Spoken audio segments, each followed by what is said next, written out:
I'm just I'm just logging in on continue by you are consenting to be recorded.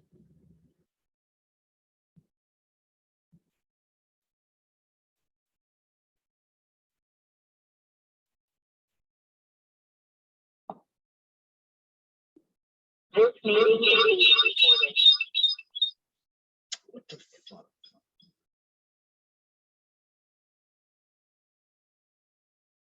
It said my microphone.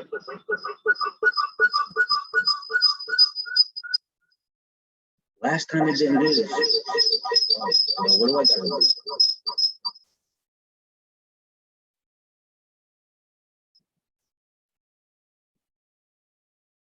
I'm gonna just get out of it. Start it over again. I should just pause this, but then I'm gonna forget. If I pause the recording, then I'm gonna forget.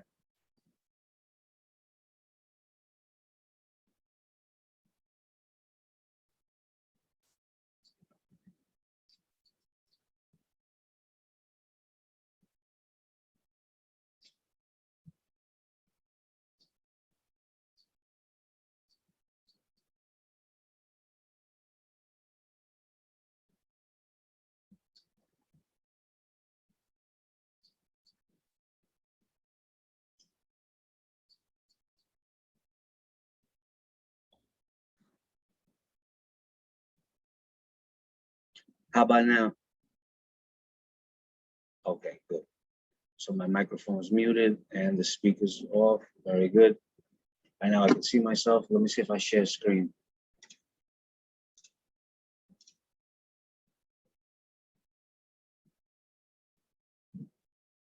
Okay, that's working. This is done. So I already launched this. All right, let me go back to me, stop share.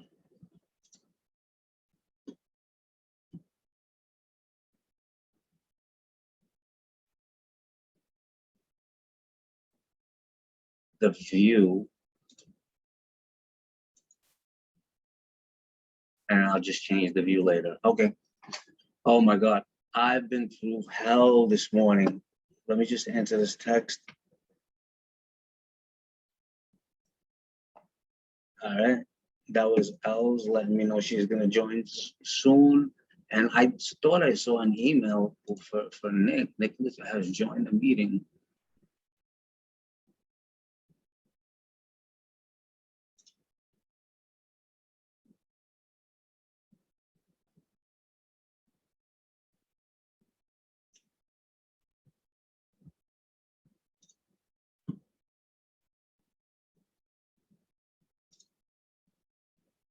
Maybe I should.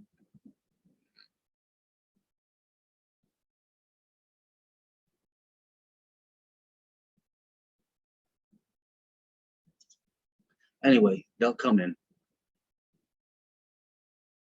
Let me just send them a quick message.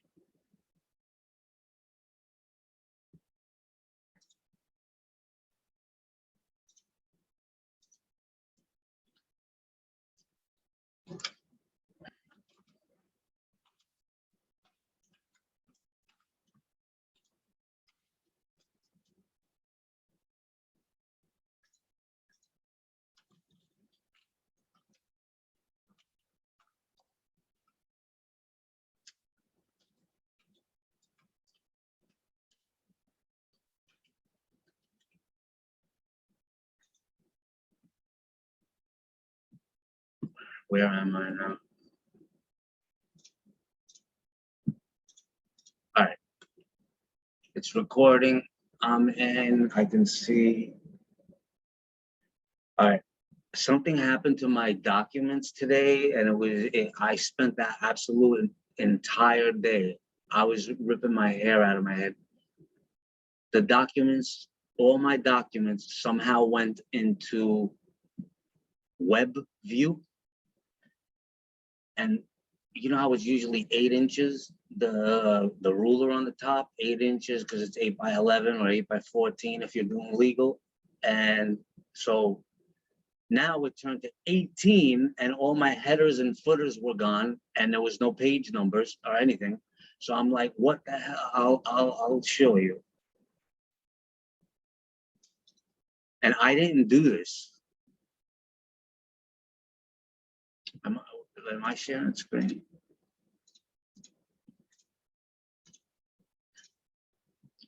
So it was, give me a second. Let me unshare screen.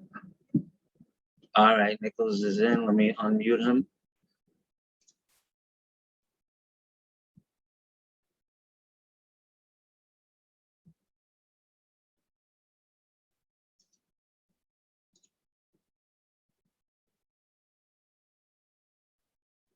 All right, he'll be in soon.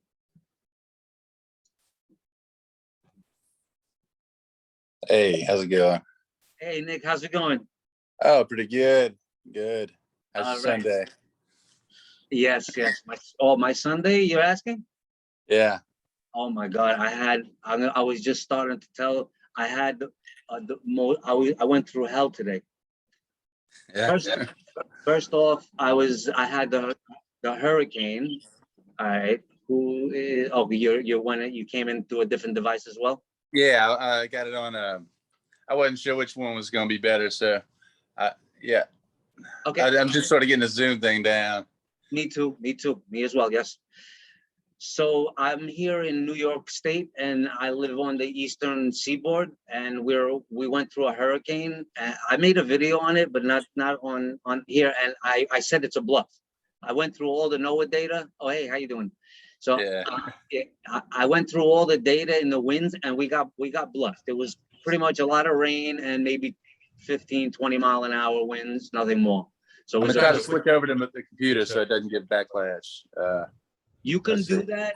I went through the same thing. You can log on, just don't press any of the buttons where it says use your phone or use the internet. Don't press that button. That's what happened to me. And then it stays muted and you can't hear anything.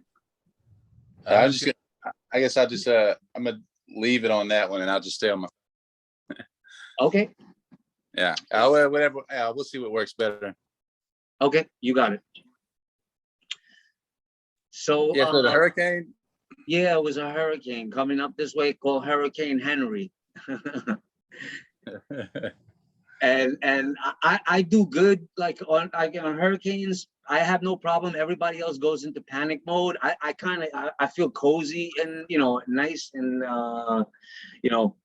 so I don't know. Are you thinking of sharing your screen, or it's fine if you don't? But Yeah, I'd like to. I mean, well, you mean like sharing like information and stuff? Oh no. I mean like your just share my. your profile, because I mean I could talk to your name, but it's fine. I mean if, No, I'd rather you see my face. Exactly. Yeah, so it's probably better to. Let's see. Okay, there we go. All right. Yeah, there we go. Cool. All right, so that's through your cell phone? Yeah. Okay, cool. So as I was saying, well, let's actually first, introduce ourselves. So, I'm Jitan Lita, and some people call me Tony, some people, just by my name. And so I got access to that master file that I guess we connected through maybe a couple months ago. But I've been watching that the YouTube channel, the Radiant Clone, for a while. Yeah. I pretty much watch those videos straight through, like wow, Yeah, I'm a huge Patrick Devine fan, and Gene Keating as well. And so whenever PJ was talking about that was who his mentors were, and he was flying to see Gene, it was like a year ago, but I was listening to it like it was fresh. I said, yeah, he knows what he's talking about. It's like one thing that I do is I look for I can tell a genius when I see one. It's just been sort of my thing is I just study geniuses and try to take something from them. So I've been at this about a year now, but it's every day. It's like it's just straight passion now. Got it. So it's like laser focused. It's like yeah. So you say do you know if Gene Keating? I mean, from what I'm told, he's still alive, but he's just like disconnected, or he just he's enjoying his years. Yeah, I heard that his brother died. His brother was a judge. I heard that he died, and so Gene pretty much removed himself. He said that he had enough information out there that people could just kind of figure the rest out for himself. But then after that, PJ went to see him and hung out with him for like 4 days. And I hadn't talked to PJ about it yet. You know, I just hit him up with questions if I got some questions. But, you know, I just thought that was really cool. Were you I'd like to go out there and meet him. were you in some of those groups with PJ that you communicated with him? No, it was all after. So everything that I'm watching is what you're watching through the PJP master file. But like, I sort of, you know, I took one thing and then I got, that got me into Yusuf's group. And so I was studying under Yusuf for a while, for about 6 months or so. And he's a great teacher and all, but like I said, he's a really busy guy. And so, you know, there'd be times where I'd be scheduling the classes, and then I kind of wanted to go off on my own path, because although that was a piece of it, it wasn't exactly what I was looking for. And then I got to this, when I started to Patrick Devine, his stuff, I mean, how great is he? You know, he's just sitting there and I'm listening to his groups and everything that he's saying, you know, most of it makes sense. And then there's a lot of it where it's just like I didn't get to that level yet. Like he was just far beyond what I even come close to. But everything that I would say, like I'd study it and it would be right. And if he wasn't right yet, it eventually would come out that whatever he was saying was right. Yeah, what, like for me, right, with the Patrick Devine stuff, I'm on it. You know, like I watch a lot of that stuff as it comes, because it's kind of like divine. You know, a video will pop up right when it's at divine timing for you, because it triggers something. Everything is a breadcrumb, in my opinion. You know, it's like little breadcrumbs, and then you just gotta follow it. You know, to cater to your unique, pretty much identity, because you know everybody's got a different piece of this puzzle. You know, many of us are in this for different reasons too. You know, everyone has their own divine calling from God. I mean, you know, it's like a contract almost. You know, you're gonna do this in your life. You could do anything you want, but you know what you're passionate about and what your kind of like your sole purpose is. You know, like what you need to do in your life. So with the Patrick Devine stuff, I'll watch it, I'll understand it, it'll blow my mind, every one. I mean, with the whale blubber, oh my God, it's like, you know, that's exactly what you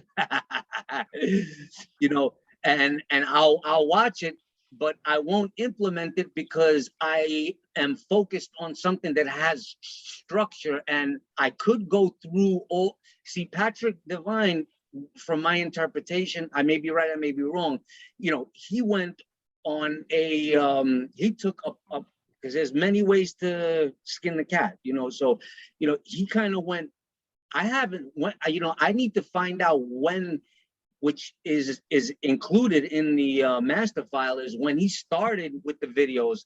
You would have to go through all of those, but when you add the visual aspect to it with a video, you know, instead of just a voice, for example, the secure creditor videos 1 through 13, then the military classes, and then you see kind of real people. And it's, even though it's electronic, you kind of, for me, and it's more, it registers more, you know. So right. I chose to go this path. I took the videos, and I basically, you know, they lock in, but then you know, sometimes, especially in the winter, for me, my memory's not as good as it is in the summer, because you get more vitamin D, you know. So you go through the videos, you make notes, you follow them, and then you get little breadcrumbs. And then, you know, I found out that the military classes is kind of, after you go through, if you ever did go through the 1 through 13 videos, which I did, and then I went through the military classes, it basically starts over. He kind of starts over everything, and it's good because it's kind of like a booster, reinforced, you know, new version of the process, you know. Yeah, I'm on class 8 right now, just trying to you know, dissect it all the way to there. But yeah, the classes have been great. It's right. I've been all over the place. You know, there's been so many things that have excited me. And so I pretty much narrowed my focus, because I knew I wanted to get the master file done, like the thing to get sent off to the Treasury, right? And so Yusuf had the class with it, but it was really, you know, you had to get a good understanding with trust law. I think I'm at a good point right now where I need to just send the, all the documents off, and then just like really focus in on what, understanding more of what I sent off, because although I got a pretty good understanding of it, like I want to memorize it, right? I want to memorize everything. I've written like a lot of documents that were the same things that I sent off. So I got like a list of like different like fee schedules. I got a pretty good fee schedule that um, it seems like it, if I needed to defend my fee schedule, it has like the the reasons why and how I calculated the certain fees. And then they got something that PJ dropped that just said, look, it's 2 million, right? No matter what you do, right? If you're gonna do it, you might as well do it big. So so that's pretty much where I'm at. I got my schedule done. The post office thing, I've been that's one thing I've been trying to figure out, like what's the right way to give and receive your mail. And then the trust, setting up the trust and all. And so I think I got that. I got all the information that I read a lot of information about the post office, and I got my sheets filled out. And that once I get that all set up, then what else? Then it's just really send it off. I got to get my birth certificate authenticated as well with the Secretary of State, and so that's the only thing I'm going to be waiting on. Nicholas, would you? I mean, it's not a big deal, but would you mind going to the computer? The reason why is because if you don't mind, I'm moving around. Yeah, I'd rather go to the computer as well.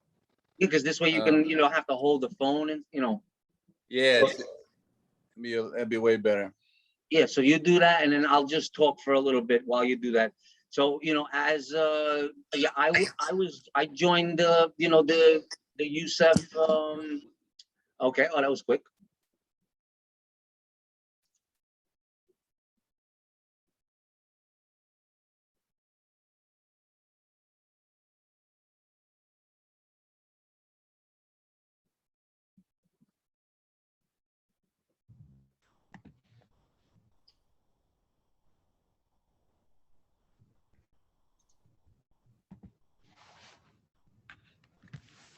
Perfect.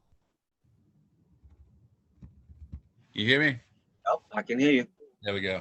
Cool. All right, so you can hear me too. So yeah, I was I joined SPC University as well, and it was great. Everyone has their own different way, but yeah, like you said, he was busy because he had a link for consultations, and then the link disappeared. So I couldn't get in touch with him, and then I pretty much I printed everything out that I was supposed, and then I abandoned the situation and then I also did my paperwork already with a different group, and it was great. I had it, but then I had one piece to the puzzle that I was missing, and I couldn't get an answer from anybody. And then I popped up to the PJ stuff. I mean, I was I've been pretty much glued to that, maybe for about a year, but I've been on this for a while. Yeah.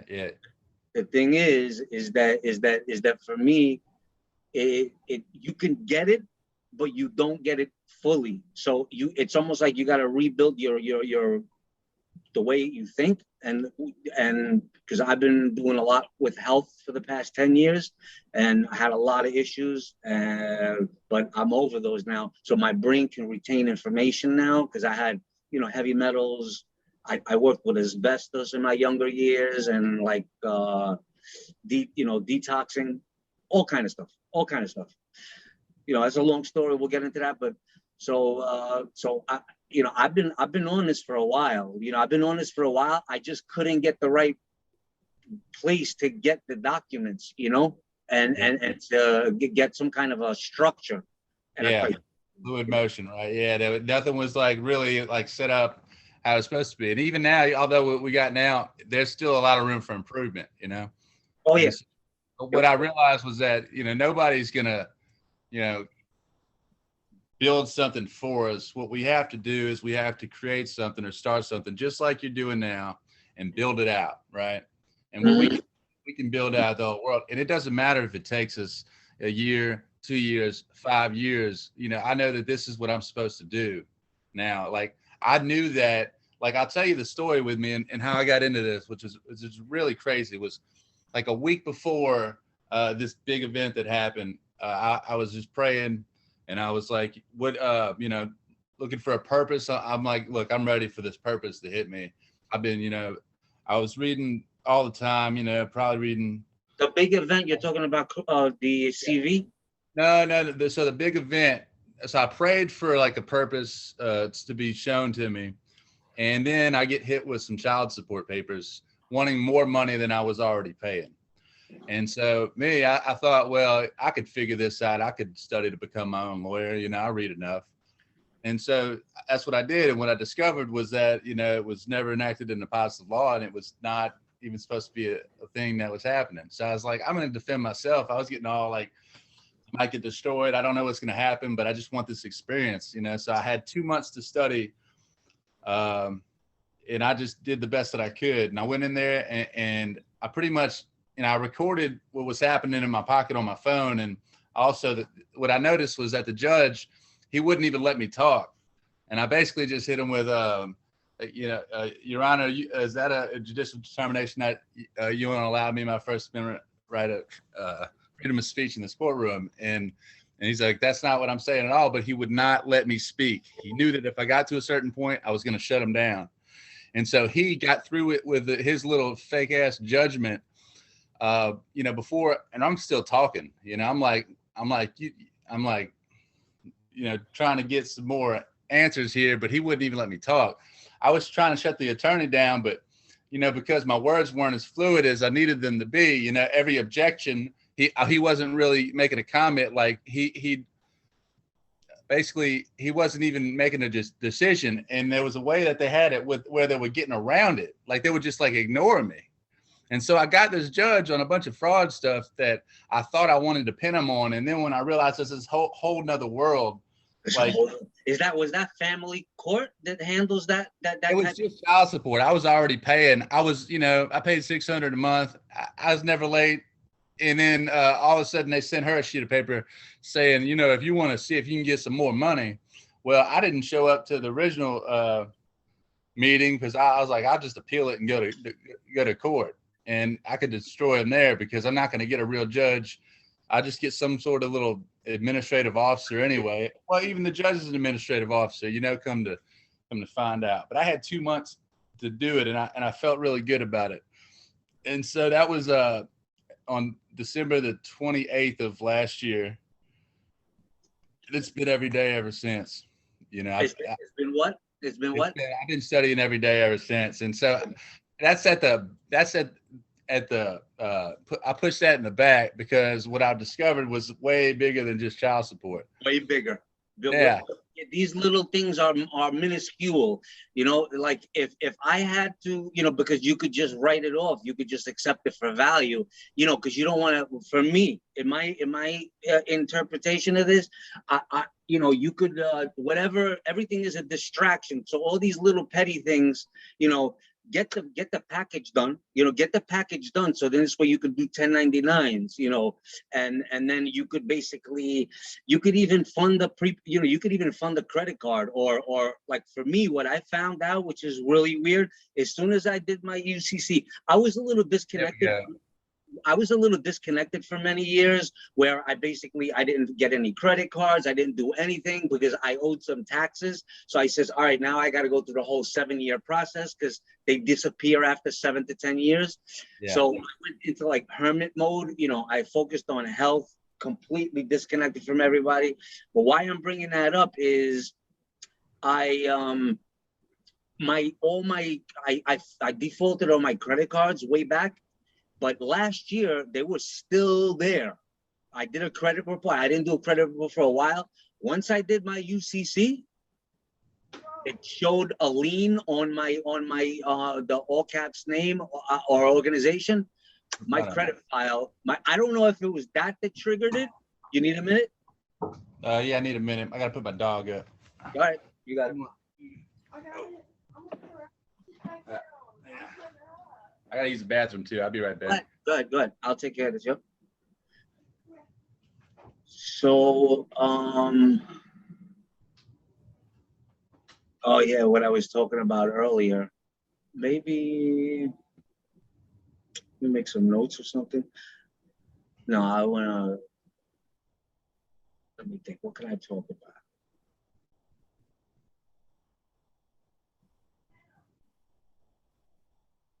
Maybe I'll just pause the video. No, I could talk about something.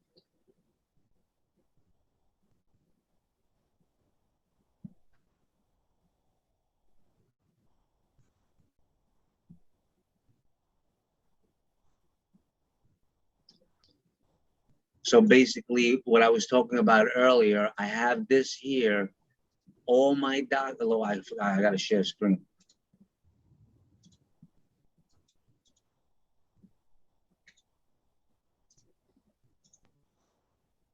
I had this document here. All my documents went into this mode right here. You see down here?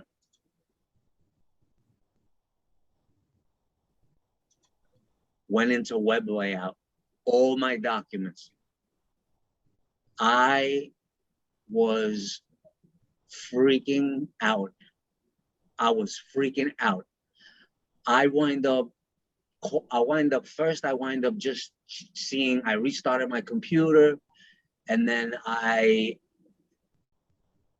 went and I wanted to see if there was any updates and go back and revert to a previous update, because I tried everything over here: layout, orientation, size, because I thought it might have went into like landscape. I went into size and margins. I checked all of that. So I wind up, since I pay for this, I don't have like a downloaded I do, it's downloaded, yeah, but I paid for 365, because I guess I wanted the newest version, and you can't get a lot of these programs unless you have a subscription. So what happened was, give me one, yeah, and give me one moment.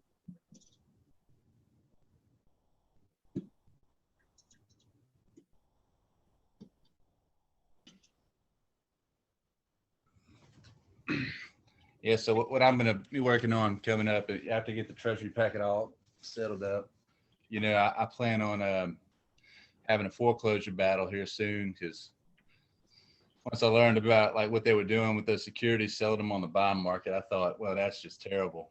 And if I already paid for my house, then we're just going to have to figure this one out. Mm-hmm. So I think the final nail in the coffin for them is they have to commit to the foreclosure. Basically, they have to basically say that there is one, and then once they do that, I'll nail them. But I gotta go that process, just perfect it. Yeah, I'm going through this. I'm going through the same thing, but it's a little bit of a different situation now. So the bank owns the house, right? They got one bank that so I did a UCC 11 search, and there's no lien on anything. There's no lien.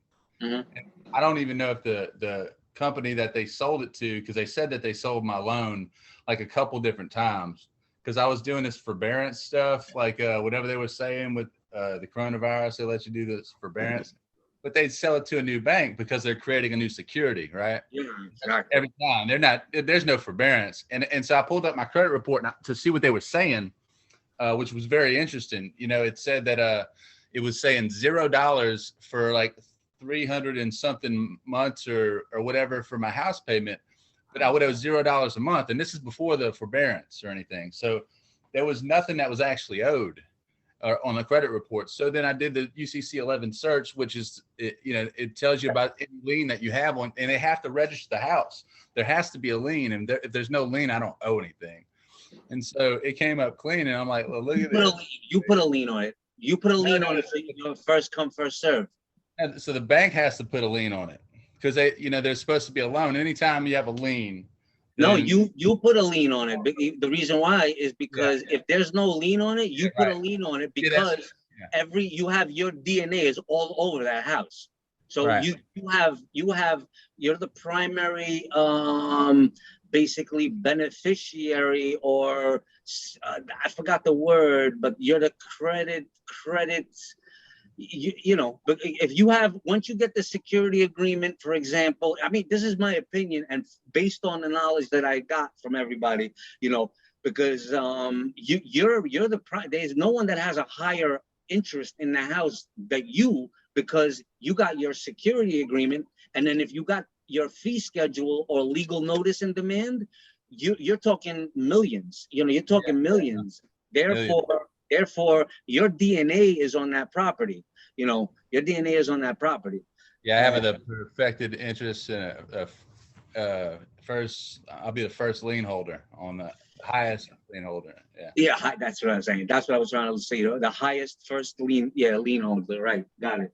So, all right. So anyway, they're not going to be able. I don't know what state are you in, Nicholas? I'm in Louisiana. Oh, Louisiana. Okay. Yeah, So how? And I'm in Shreveport now. Okay, I don't know the areas. What area did you say?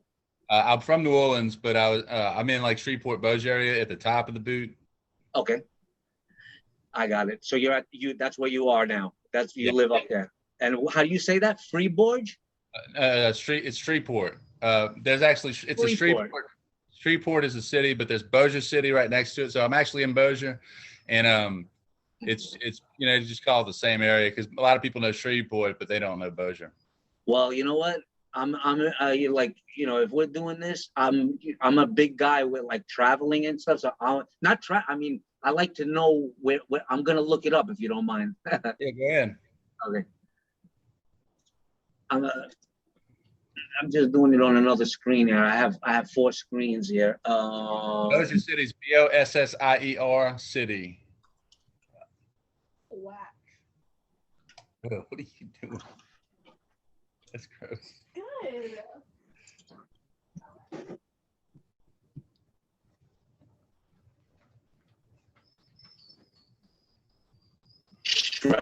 Right. Yeah, it's right by Red. It's Red River divides both of the cities. Got it. Ah, man, how's the living down there? It's there's not much to do now with the whole COVID. Wow, you're near. You should. Why don't you go to Texas? They have the different laws. Oh, you're a Democratic state or a Republican? Republican state. Okay. Yeah, I wouldn't. Texas is in my future. I could probably feel. I want to get an RV first and just travel. You know. Baby, yeah, Nicholas. You know what I've been doing? I've been looking because, you know, since I'm gonna have a yacht soon or what, you know, one day, whenever. I've been looking at Corpus Christi, Texas, because it's so close to Mexico, and I could make a red line for Cancun. You know. Yeah. And they have all the counties are open, like the offices are open, so you know, to file any document. I was just looking at it because, you know, Mexico. There was a reason. Okay, the reason is sometimes you have to come back to the States to do stuff. You know, to do paperwork. You can't do everything from abroad because last year I spent 6 months in Colombia. It's too far. You know, Mexico's got enough of what I need. You know, the weather. For me, the big thing is the weather. You know, I need sun. I get sick. I get depressed. My body fails in the winter, and it also has something to do with your astrology. You know, some people they could live in. You know, they're like Vikings. You know, a lot of my relatives in my clan, they're Vikings. They don't mind the cold. They'll be out in the snow, working on a roof in the snow, whatever. They're Vikings. I'm not that. Yeah. I'm a sun guy. I need a sun. I like to travel around the world. That's what I want to do. I mean, I traveled already. I got my friend here. He's from Thailand. He lives in Thailand. He's not from there. We're both from New Orleans. Okay.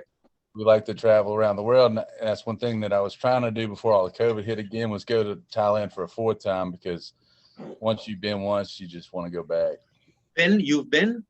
I've been there 3 different times. Oh man, I am dying to go to Thailand. I'm dying to go to Thailand. It'll center you.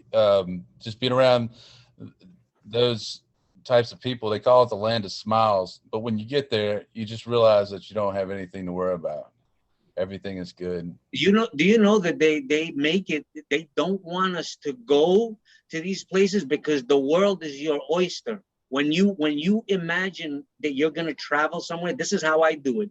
I pick a spot, right? I pick a spot like near, and then I say I'm going to that place. What happens is, I mean, I'm not sure if you believe in this, but you manifest a whole reality at that location, in my opinion. So I pick a spot, and then everything goes perfect. But everybody else is worry warts. Everybody's, oh my God, I can't believe you went there. So they don't want us to go to these places. So they make movies now more and more that sway us. They're making especially the movies on Netflix. I don't watch. like that movie with the tsunami and stuff like that. Yeah, all up in Thailand. That's not how it is at all. Yeah, well, you know what? If it's your time, it's your time, in my opinion. Like when it's my time to go, there's nothing. I cannot die if it's not my time, and I know that it's not going to be my time. So you could dodge bullets if it's not your time. If it's not your time, it's not your time. That's it. You can dodge bullets, in my opinion. So anyway, have you ever seen that movie, Kickboxer? Kickboxer, not. I stopped watching a lot of stuff. Everything really. I just I zoned it out completely. Unless my daughter wants me to watch something with her, I'd use all that time for studying now. Yeah, I just sometimes I need to disconnect just for a little bit. I need to disconnect, and I watch movies. I watch movies, and then maybe I'll have a little bit of wine right before dinner, and it just zones me out. Since I'm not in like the meditative state right now. Because I'm so focused on this. This is really a lot of left brain you're using a lot of. I use, of course, my right brain as well to do the paperwork and such, but this is like we're really doing Capricornian, Babylonian things right now because we want to master this realm, then we can master other realms. In my opinion, because I've right on with that. Yeah, definitely. I mean, I've done a lot of work on the like the spiritual stuff. I actually went way on that side, like way out and not doing anything. There was a point where I didn't even want to even touch money. I just, I put money on a prepaid credit card just to eat. I would work my old job just to basically eat. And all I was doing was focusing on health, like meditating, breathing, that kind of stuff. But so where I was getting at, and I like to disconnect every once in a while. This movie is not, it's a high quality movie. It's not like a low quality movie about Thailand because it goes into the ancestral, those beautiful monuments. Oh, and man. So basically, what's his name? Jean-Claude Van Damme is an old movie. Jean-Claude Van Damme his brother goes to Thailand and he fights like was it Tai Chi? Not Tai Chi, the other one. It's some kind of karate. I don't know why I can't. I know it is. It's not Tai Chi. It's not Tai Chi. It's Kung Po or no. I can find it. I can find it right now. What's the martial arts in whatchamacallit in Thailand? Because it's at the tip of my tongue. Muay Thai. Muay Thai. So he's a Muay Thai champion, but this guy, his brother, Jean-Claude Van Damme's brother, is the champion of America in Muay Thai. So they go to the source. He fights this guy, Tom Poe. He fights them the old-fashioned way, breaks his back. Dang. Yeah, okay. You got dinner on the stove. Shoving granny in my mouth. or is it ready? No, she's just this isn't dinner. She's just sticking this weird candy in my mouth, telling me it's good. You know what I thought it was? I thought it was like a spoon of spaghetti sauce, and she was. Does it look? Well, you dip it in here. My brother took her to We went to Rocket Fizz. this place where they got probably bunches of candy that you don't need. Yeah, sure. No, great. No, that's great. yeah, it's good that you have, somebody to share life with, in that sense, because I haven't started with kids yet, but they're on my bucket list right now, you know. So I'm going to tell you about that, and we'll just change the subject. So basically, let me finish with that. So Jean-Claude Van Damme's brother is the Muay Thai champion in America, and goes over there. The guy breaks his back. The Muay Thai champion there, this badass, breaks his back. He's paralyzed. So he was in a coma for a while. Jean-Claude Van Damme finds this army guy from like the war, like 20 years ago, lives there now, and he asked them to bring him to a master to train to fight this guy, so he can get revenge for his brother. What a beautiful movie! Oh my God! He goes there, he meets the guy's niece. He falls in love with her, and he trains hard. And this is when Jean-Claude Van Damme is ripped, ripped. He goes back, wins, saves the day, happy ending. Everybody loves it. Wow, what a beautiful movie! Like, I watched that movie numerous times. Anyway, if you want to check it out, I'll find it for you on online for free if you want. Yeah, yeah. One thing that I believe in, although I disconnected from movies, the times where I would actually look some movies up is when Patrick Devine, he had a thing for telling you that they're putting everything in your face. He goes, "Watch this movie." He says it all the time. Watch this movie. It's right in front of your face. The Merchant of Venice. Like, I'm like, I couldn't even see the movie. I'm like, you got to be kidding me. This is just crazy. It's hard to understand that movie a little bit, but you didn't when you actually read the words of it, and you get like experts of what they were really saying. It's like, oh, you got to be kidding me. Yeah, take it for a walk. Thank you. Yeah, I'm telling you, man. He was mentioning another couple of movies too, but we're gonna mention movies too. Let me see if I can. Let me go to the chat for a second, and then how come? Oh, here it is. Give me 1 second here. Where do I click to put something in? Who can see? Type message here. So enter. So here's the link to that movie. When you do, go on to this site, there's gonna be a lot of pop-ups. Just do the normal thing is, no thanks. And then if you want, you should go to the O player. There's 3 players, and just go to the O player, not the here, let me see. And then I'll X out of that. But that's the link if you want to copy it. If not, no problem. Yeah, okay, I got it. Let's see if I get back now. Trying to get back. Oh, saver.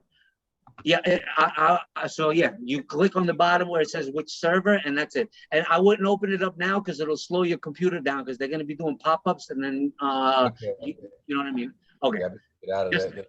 copy it or something, And then every other movie is on here. Like, every movie is on here. If you learn how to navigate it, and not get you won't get any virus, but they're gonna be, like, you got to restart your computer and stuff like that, because and maybe do a private browser when you watch these movies. Do a private browser so they don't get your email. Okay. You know how to do a private browser? Yeah. Good. Okay, that's that. Okay, so what I would say now, back to what we're here for, is we were left off when you had to let the dog out. We were talking about the we started with the foreclosure, and then we went to that. In my opinion, like right now, the only reason why I want to keep this house where I'm at is just because I have a lot of DNA here. I've been here 20 years, and you have to say it and feel it for it to come true. So I'm a chief. I'm a Native American chief. I'm a native of this land, and I'm creating my own nation. It's the Mastic Nation, and I'm gonna be the temporary chief until another chief could come. And I'm structuring all this stuff. I want to build a nation.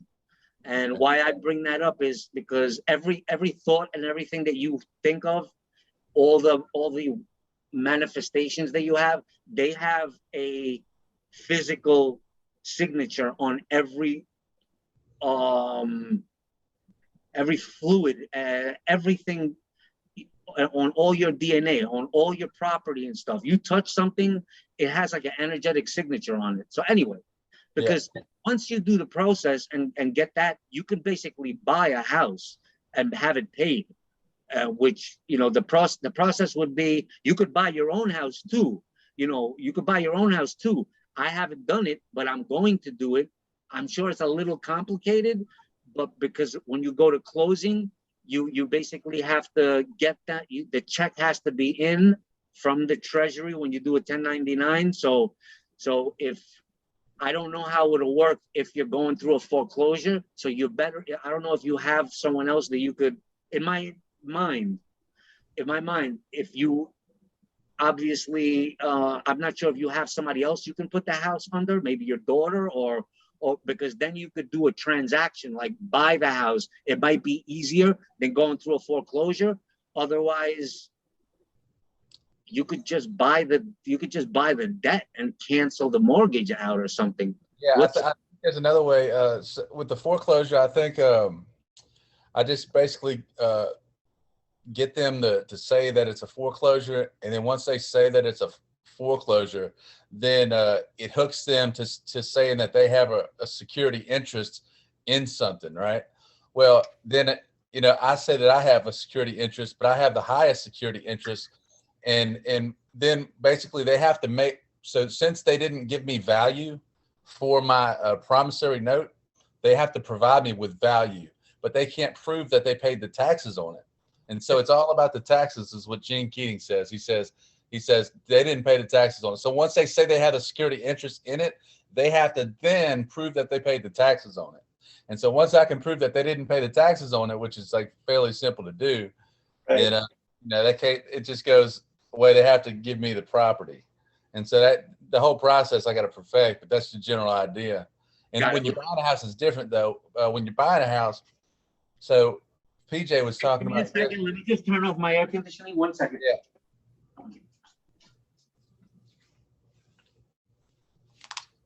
Okay, got it. Shoot. Yeah. So when you're buying the house, so you have a 3-day window from when you sign the application to when, you know, they even make any types of move. But whenever you sign that application, from what PJ was saying, that application, your signature creates the money. And so whenever you do that, you call and you get the motherfucker that's the underwriter. You get him, you get him to give you the CUSIP number. And he has to do this somehow, but I don't know how to force him. You have to get it. They have to give it to you. And then you basically cancel that debt with that CUSIP number, and then they're stuck. They're absolutely stuck because you own the property. And so you don't need to, like when you go to the closing table, like they can't hold the keys for a mortgage note because there is no mortgage. It's already paid for. Now you're talking about when you're buying a house? Yeah, when you're buying the house. It's easier than that. It's easier than that? Much easier than that. You know how easy it is? How easy? I'll tell you right now. What you do is you go, where was that again? You're gonna go and you're gonna find the best house in Shreveport, Louisiana, wherever you want. Yeah. And then if it's really, you know, if you don't look like you can own that house, rent a car and go and say, oh, I love the house. Go with your daughter, say, you know, get a lawyer. I want to buy this house. What a lovely house. You know, I can't do it right now because I'm going to buy a 45 acres in Montauk, New York, you know, like pristine, beautiful. It's just that I own a Volkswagen. And I'm waiting for my Cadillac because I ordered a Cadillac Escalade, 123,000. So I can't kind of go there I could borrow my cousin's car or something to go, but I'm just so focused on this. So what you do is then you go, you close, you know, in other words, I should say you go into contract. You go into contract. All right, it's a deal. What are you asking? I'm not even gonna hassle you down. I'm not even gonna nudge you down at all. You're what a great person, and then because you basically go into contract. Once you go into contract, make sure your lawyer doesn't have a time limit on, the contract don't have a time limit because you're accessing your a trust fund, a family trust. I'm Okay, asking. yeah, I know what you're saying. All right. Yeah. You're not going to say it's your trust because, but you're accessing a trust fund, so it may take a bit, just like he did with the Bentleys and the motorhomes, and the same process goes for those too. You got the Bentleys right? I don't know. I heard him speak of it, but I never asked. I just thought if you get an A for something, you might as well go for it.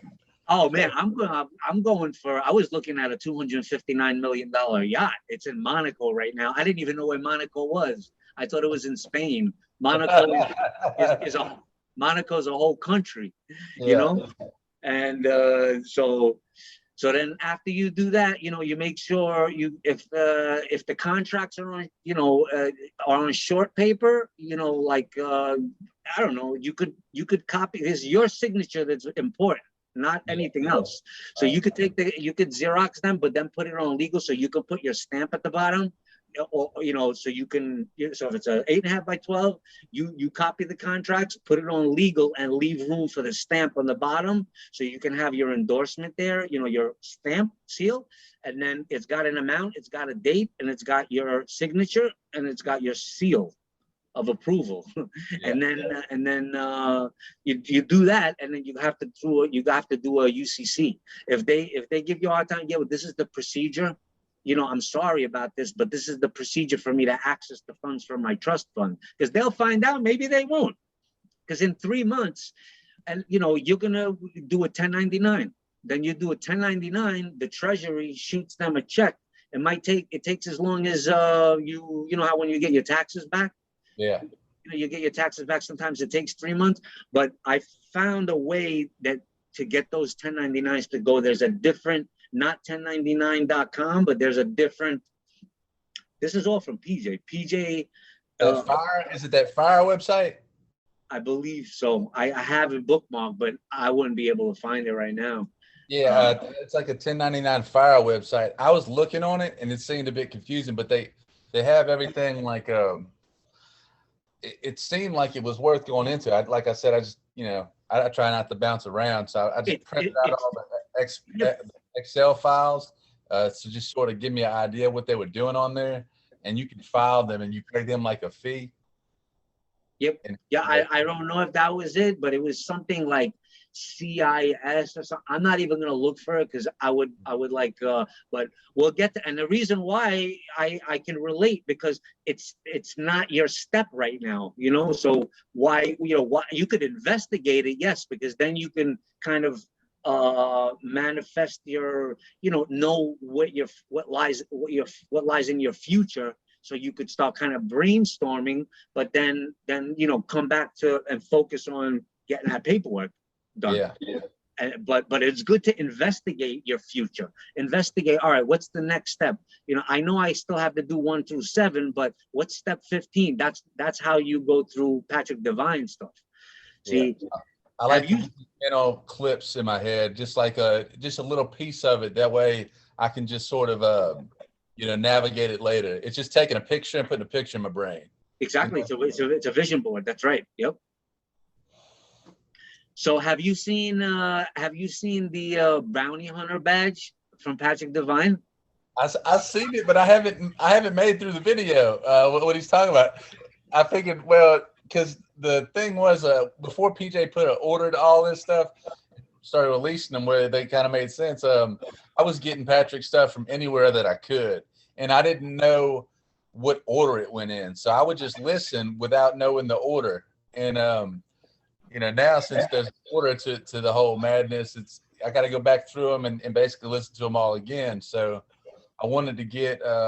So I said, all right, one thing at a time. I said, all right, I'm going to finish my Treasury packet, and I was actually finishing it piece by piece, but then I thought, I have everything now, Karen's list.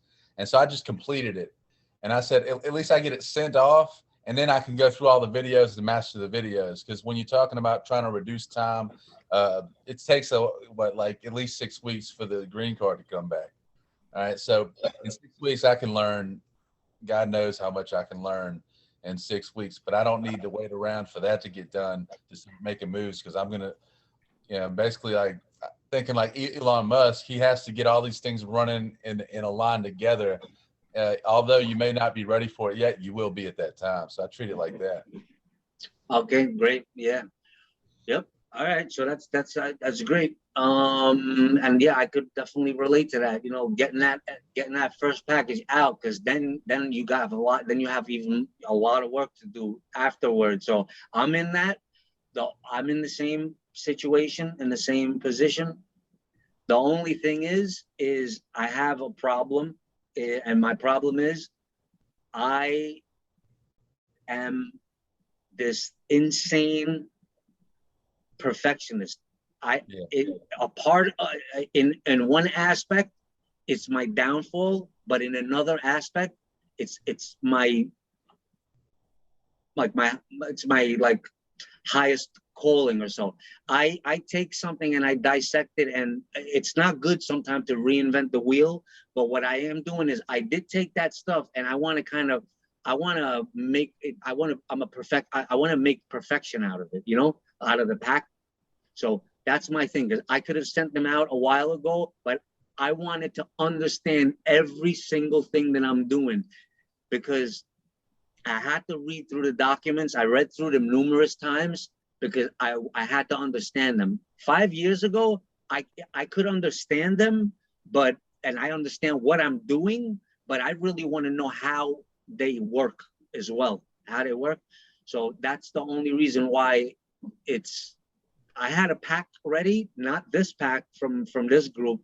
I had a pack ready in December, and I didn't send it out because I didn't think it was perfect, because I don't want to. Now, when I make my pack now and I send it out, I'm calling them. I'm getting on the phone. I'm like, may I speak to Juan Alicias Fernandez, whatever his name is? I want to, because I'm going to have that much confidence. I'm like, That's a new one. I looked his name up too. Over in Puerto Rico. I'm calling him. Yeah, I'm calling him. I'm asking him personally. And I speak Spanish too, but I speak a little bit of broken Spanish, but I speak enough. I want to say, if there's anything lacking, because they'll reach out to you after a while. They have to, because what they're going to do ultimately, I'm finding out, is they're going to link your Fidelity account to that Treasury account. Okay. That's what they're going to do. They're going to link your Fidelity account to your 98. I have a Fidelity account with my social, but you're going to wind up getting a Fidelity account with your trust. Did you get your 98 yet? I got my 98. I got to get my EIN, my state EIN, which is, I think it is a lot easier, but I got a question about that. So when you're getting your estate EIN, do you use your social on that? Yes. You don't have to. I know people that wait a second. Of course you have liquidating it anyway. Yeah, you're liquidating it anyway. So I just figured you have to use it at first, and then because you're gonna leave that account. I got some advice before I forget. It's important. If you're gonna do that, before you do that, the estate EIN, max out all your credit cards, because you will not be able to get credit. They're gonna probably cancel your cards when you do that, because you just died. Yeah. Okay. So max them out to no end. Start doing it now if you haven't sent that pack out. And but if you have you done your UCC yet? Nah. So I'm in the process of attaching all of my documents into my UCC. So that's my next step. And before you file that UCC is going to trigger the same effect of the credit. So if I were you, I'm just saying, if I were you, I'm just, it's a personal question, but first, well, you have your job, so you probably don't have a problem with finances. But me, I could use a couple of extra bucks. I tried getting credit cards now. My credit history in the past 6 months gone, because I did my UCC and I got my estate EIN. and that's it. They won't give me. They decline me for credit cards now, and they're asking me. I've never got this before. They're asking me for my for a credit card. They're asking me for my social security card and my birth certificate, which I have never heard of in my life. What? Are they trying to bring you back in or something to the system? No, they can't do that. They're perplexed because they never come across it before. Yeah. It's like this guy died. Who's gonna ask for a credit card after they died? You know, I'm sure it's possible, like as the estate, to get some kind of funding. I just don't know.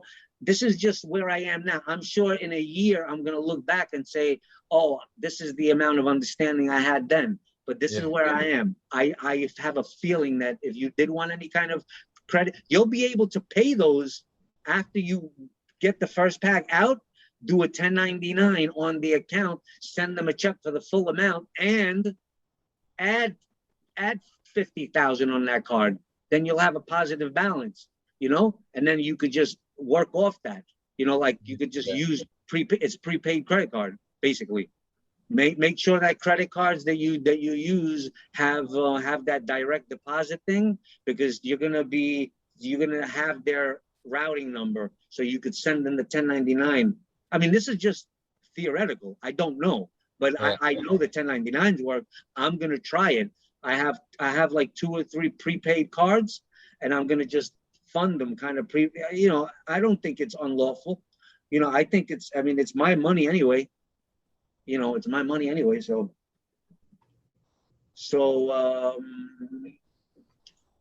I don't know, wherever you want to go with the conversation, you go. What thing? I mean, not one more thing, but it's just the next thing. What was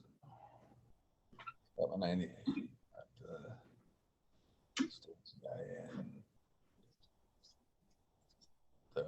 Okay. Oh yeah. About taxes now. Now here's something. So I could use a little extra money right now too, and I haven't filed my taxes this year, and all, you know, child support and all that stuff. But I don't owe much from you know, it's been getting paid up. Now I was wanting to do a 1041 for tax purposes because I wasn't wanting to donate the tax money. But then I thought, well, what if I did a 1040, but for the amount of taxable income, I just put a negative there. And I went in negative on that because that's technically what it is. You know, they're taking money and they need to credit all that money back. And then I thought, well, you know, because I'm not a taxpayer. I never said I was a taxpayer.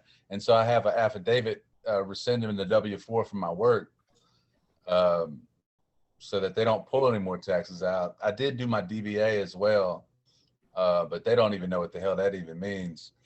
And so I opened up a bank account with it. I'm sending my checks to my open DBA account with the bank.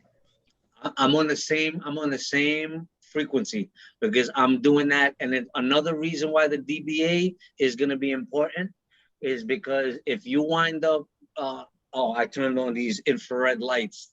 I'm glowing. I have 3 of them, one in front of me, my feet, and 2 on the sides, and they warm up my feet in the winter. Oh my God. And it's so healthy. Have you heard of them? Yeah. And what it is, you know, those like Honeywell heaters, those things made me so sick. I used to have, because I can't heat up my house well for some reason, you know, either because it's, you know, it's not insulated well. And those Honeywell heaters, I would keep them right by my legs to keep me warm. And they got me sick. These infrared lights make you so healthy. Man, I'll tell you, there's one thing that I've discovered out of all my years in medicine, and I've discovered that a lot of the reason why I don't really want to do nursing anymore is because I don't think, as far as human contact, I feel like I'm making a difference with patients. But with these medicines, man, I'm poisoning people. And, you know, I can really see it now. And like the more that I learn, the more that I understand that the natural medicines, they've been there for so many years. And so everything that traces back with biology seems to be the most things that are true. So the things that we grew with, such as all these, you know, the things that come from the earth, that was given to us to help us heal. And the farther that we get away from that, the more that we, the sicker that we are. You know, I've been through an autoimmune disease, and I've been taking one of the most expensive shots called Humira. I stopped taking it because I swore that shot was making me sick. And I haven't had it for like almost 3 months now. I haven't had any like Crohn's attack or anything like that. I've been eating healthier.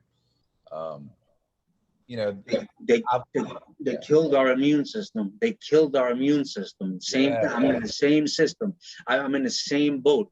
They're doing it through the foods and through the chemtrails, but not only that, the frequencies. You know, the Wi-Fi towers, they can, believe it or not, I strongly believe this because I know through the heavy metals, right? Through the heavy metals, when it goes into your body, if you don't detox them, the frequencies make you an antenna. And what it is just like your cell phone, you know, when you download an app, they can download thoughts into your mind like MK Ultra. Yeah. And not only that, but they were controlling my dreams. They can control your dreams. They wait till the middle of the night, and they, just like you download a program, and they just send it, and then you start having bad dreams. Because if you ground yourself and earth, as soon as I know this to be true, because when I go to Colombia or when I go into the forest, you know, here when I go running, I have the trees are protecting me. They do get a little bit of it because they're getting the chemtrails and stuff. But when I go to Colombia, my health improves so greatly. You know, my libido, that's how I gauge how healthy I am. If I don't have a strong libido, I know there's something wrong. When I go to Colombia, my libido is out of this world. And then my dreams are good. They're my own. They're not manipulated. So the way to protect it is like doing EMF stuff, but I'm gonna get into that. You know, I'm just by, you know, just for information is I've been a roofer, like a contractor all my life, ever since I'm a kid. So what I'm doing now is I'm gonna be building biodomes. Or if you have to live at the house you live in, I can build you could build it. You could you hire somebody. I'm gonna have an architect. You build a biodome that's EMF protected over your house, temporary until you could buy a bigger house. And if you want to live in the States, buy a place where there's, you know, a little bit on the remote side, you know, where cell phones don't work too good. They exist, you know, rural. And then Patrick Devine was talking about that, and I just couldn't grasp exactly what he was saying. He was talking about over, what was it, Springfield, Missouri, something like that. This big, huge dome or something. And he said that's why they made the Simpsons episode out of it. And I'm just thinking, I researched it. He said a tornado tried to go into it, and the tornado couldn't get into the town. And I was like, I looked forever. I couldn't find any information about, I couldn't grasp exactly what he was saying. Is that the same thing that you're talking about? Well, similar. Yes, I did catch that little clip. I didn't go into research it, but I know what he's talking about. Let me tell you. You know, like Tesla, you know, like Tesla coils and like what, you know, like Nikola Tesla. Have you heard of him? Yeah. Well, I live about 20 minutes away from Tesla, the only Tesla tower that I know of that exists. It's here. It's abandoned. I don't know. It's not knocked down, but I'm gonna make a video on it. It's basically where he wanted to do his free energy device thing, right? I live 20 minutes away from it. Anyway, when you have like aluminum trailer parks and stuff like that, the reason why tornadoes come and wipe them out first is because of their electrical signature.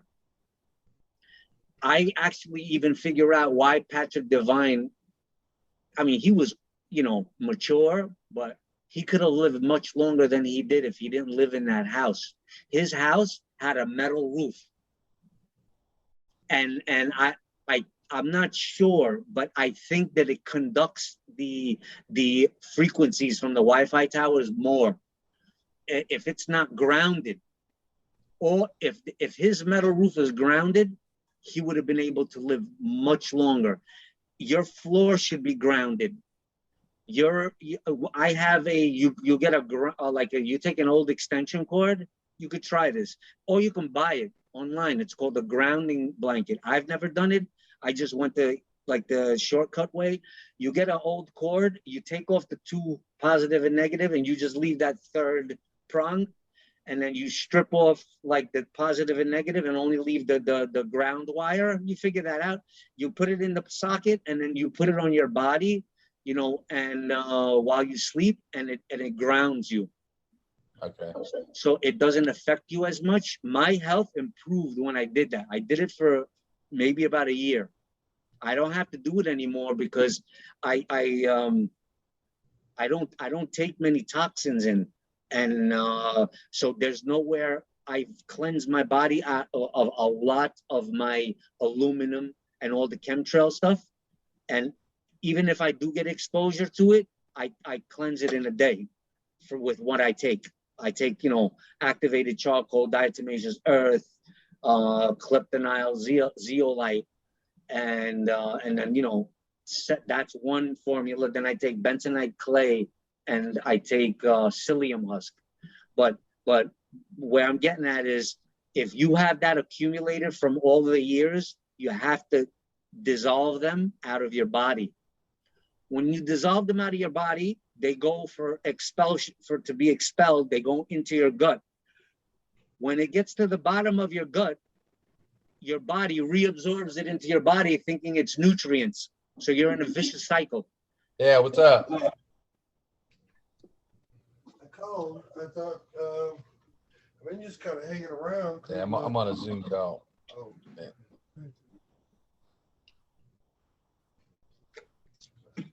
Hey. So that's it. I mean, I just thought I'd give you that little tidbit. So basically, it took me years to figure this out. When you're dissolving stuff out of your body, like your pineal gland, when you clean what's it called? Decalcify your pineal gland so you can get the higher wisdom. Yeah, that's what I've been working on too. Yeah. When you do that, the dissolved calcium goes out. It wants to be expelled. So you dissolve it, then it goes into your gut. And then if you don't have a toxin absorber, which is the activated charcoal, diatomaceous earth, and the zeolite, maybe one of them works without the others, but from my research, this is what it is. The activated charcoal you can get in bulk. The diatomaceous earth you can get in bulk. The zeolite is expensive. I have never done it independently, but I've heard people that I seem to, have trust. And then, so I did all three of them. Maybe one of them might conflict the other. It doesn't matter. It makes a geometric pattern around it for you to expel it. Otherwise, it's going to go right back into every part of your body, like your muscles or your lymphatic system. You're into nursing. They don't teach you anything about lymphatic system at all. They don't want to. They want to keep you in this little window. You got to get outside the box. Exactly. And I did. Good.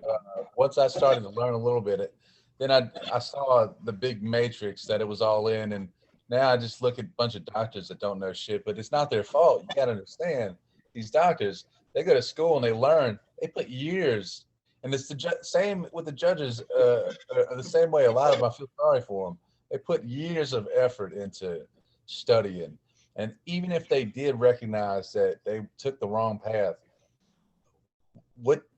it's like, what choice do they have? They're faced with, giving up all of that. If they don't follow the rules, they'll get kicked out. So they got to support a family. They got to pay back massive amounts of debt. And so I feel sorry for them. Like, they're kind of trapped. Do you know what the percentage of one of them waking up is? What would you say? Because I would say it would be definitely under 10%. Man, I'd say less. I'd say it's hard to tell. I'd say it'd be less than 5%. I think that if it maybe 5% have an inkling of what's really going on, you'd think it'd be a little bit higher, but all the doctors that I come across, I mean, some of these doctors get their, I swear to goodness, they get their news, their research from like CNN, whatever is on the damn news. Yeah. They're spouting off. And here's where it really gets them, is that they go with whatever research that they're hearing, whatever seems to be true, but they can't go outside the lines because they don't get paid. Now, if you're talking money, they're only going to listen to the things that are paying them because it doesn't benefit them to move outside of that box. Oh yeah, you know how much So if you move outside of the CDC and you're not listening to the CDC, then you're not going to be getting paid. Yeah, what about with the pharmaceuticals where they pay them to promote the product, you know? That's I mean, ridiculous. Yeah. it's ridiculous. I mean, statin drugs, we've known that statin drugs haven't worked for a long time. We've known this. The data's been clear, very clear on this. And so now you have one doctor, I think, that actually, you know, he said no to the money. He said, I'm a doctor, I'm here to help people. And he published his research. And it was just, you know, just stuff that all the doctors that did do any research know. But what they do is anybody that studies you know this already, that if you just said what you said, they put them on payroll. And, you know, all these people are owned by Vanguard and Blackstone, you know, they own the world. You can just go to Yahoo and you can type in any company that you want, any big company, and then you click on like who they're, like the percentage of the ownership, the holders. You could click on holders. Blackstone and Vanguard are at the top. They own like 10% of every company in the world. Yep. It's yeah, monopoly. Yeah, no, it's crazy. I mean, I even like me personally, I used to get this weird ear infection every spring pollen season and fall pollen season, and then I mean it gets bad. Like if I don't do anything with it, and then I would have to go to the clinic. I did this for about 4 or 5 years. I would have to go to the doctor. He would give me a pill. It would go away, and it's kind of weird. And I don't get it anymore because I figured it out. It's you know what I use is, I don't know if you've ever heard of now it's called calcium hypochlorite, MMS, miracle mineral supplement. Yeah, I've heard of those. It's basically chlorine.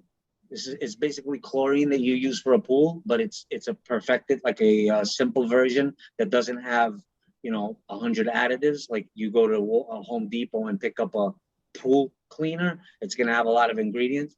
It's, if I can remember, it's called chlorine dioxide. You know, like Jim Humble.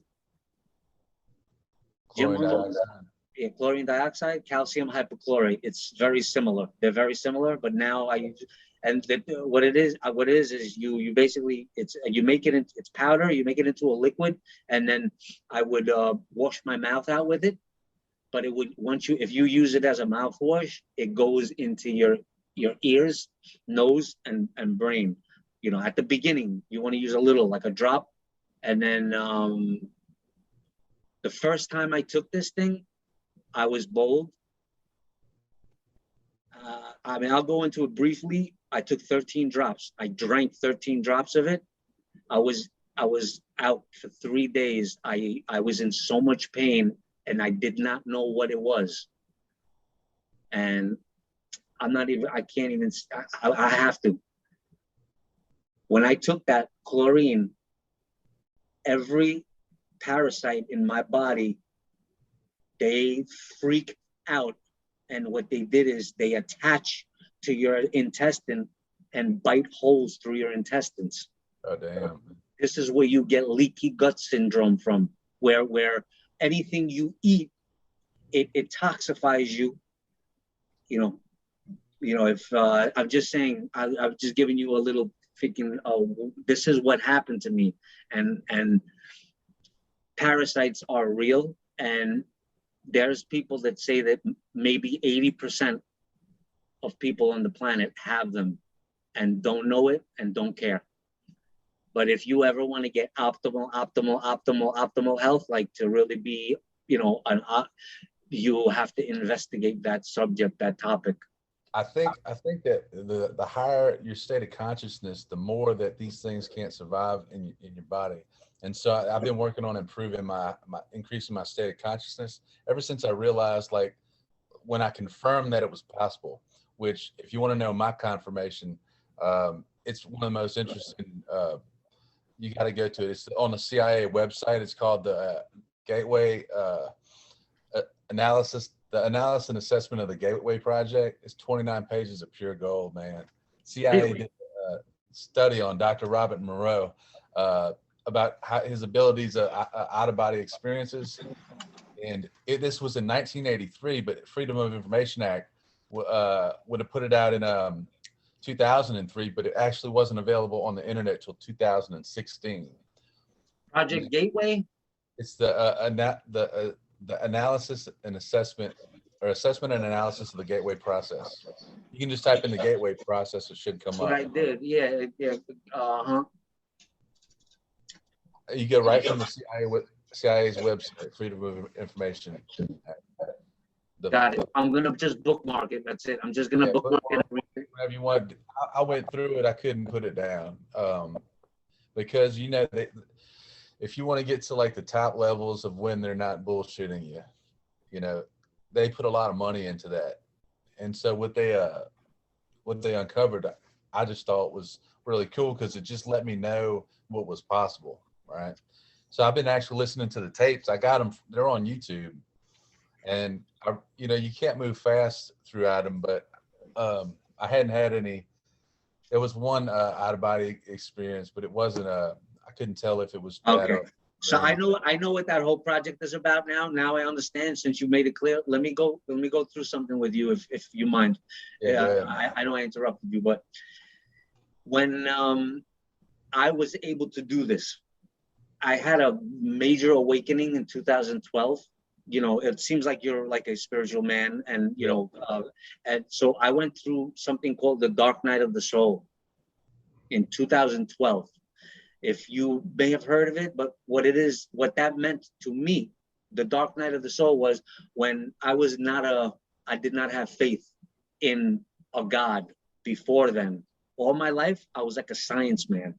I believed in science. I knew there was something higher, but it was definitely not the gods that they're talking about in these buildings, you know, like churches and stuff. Yeah. I know it was something super greater than any of that, because that is like I felt that they were like middlemans. Anyway, long story short, I basically was suicidal. I got so desperate one day, I said, this cannot be possible, that there's no God. Go back about 30 seconds, because the audio went out for a second there. Okay, let me just check. It's probably because I typed in CIA on my web browser. let me X out of that whole. I already bookmarked it, so let me just X out of that. You never know. Hey, I mean, I know once they do this process, you know, they're already recording everything. So yeah, this is being recorded.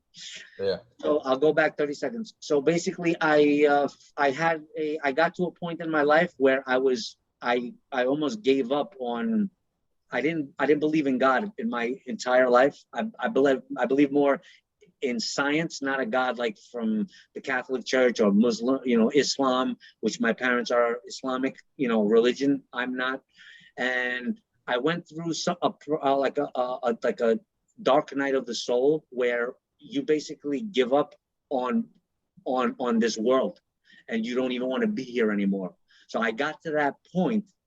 And if you've ever heard of Eckhart Tolle, he goes through this. He wrote books about it. I did. Yeah. I read them. Yeah. You read Eckhart Tolle? Same thing. That's what he went through. I'll tell you something in a minute about that. You just keep going. Okay, so then this is what happened to me. I went through this experience where I was going to kill myself one night. I was going to kill myself one night because I chose not to want to live in a world that I'm working as a good soul. I'm a good soul, a good-hearted person, and you can't seem to get ahead. You can get ahead, but not as a good person. you know, you have to become evil to basically get ahead. But I could never sacrifice my purity. You know, I'm an honest, I'm an honest, noble, honorable man. That's what I am. I'm honorable and I'm noble. You know, noble not in the sense as like, a king or anything like that, but the meaning that we're brought to understand that, you're a nobleman. I'm noble and I'm honorable. And anyway, so I went through that, and then the next day I didn't go through it because something told me, I cannot remember it exactly. That's why I have to document it, or I may go back to my. Anyway, I decide not to because I can't remember why. I decided not to, but I was very, very close. The next day, I chose to live my day in complete love and compassion. I went down from a multimillionaire to, I had $52 in my pocket to my name. I said, you know what? I don't even need this. All I need is this. It was a beautiful day, and I needed the sunshine, nature, trees, fresh air to breathe, and a positive attitude. So I went out and I gave this $52. I gave it out to people in the street. Yeah, that's great. That's so great.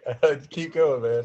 So then I did that, right? And then I did that. It took me a while because some people weren't accepting it, this and that.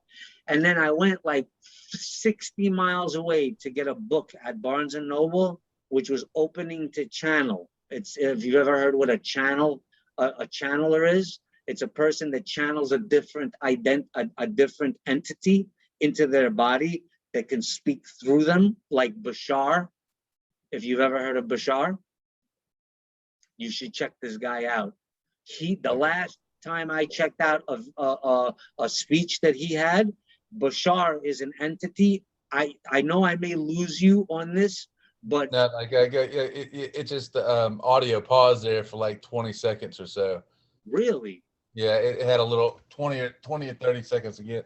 So you were talking about how you were giving out the $52. Went to go get the book. Okay, so good. Thanks for telling me where I got lost at. And it's probably because of it's an hour and a half. When it gets to an hour and a half, it starts getting a little glitchy. But you just let me know when I cut off, and then tell me where I left off at, and then I'll continue. So I went to get this book called Opening to Channel. It's I have the book over here. It's Opening to Channel, meaning that when you open up to receive higher knowledge, it may come, you could get higher knowledge, from the source, the almighty creator, but then you can also get like entities that they could be positive or they could be negative, entities that come and then they start channeling.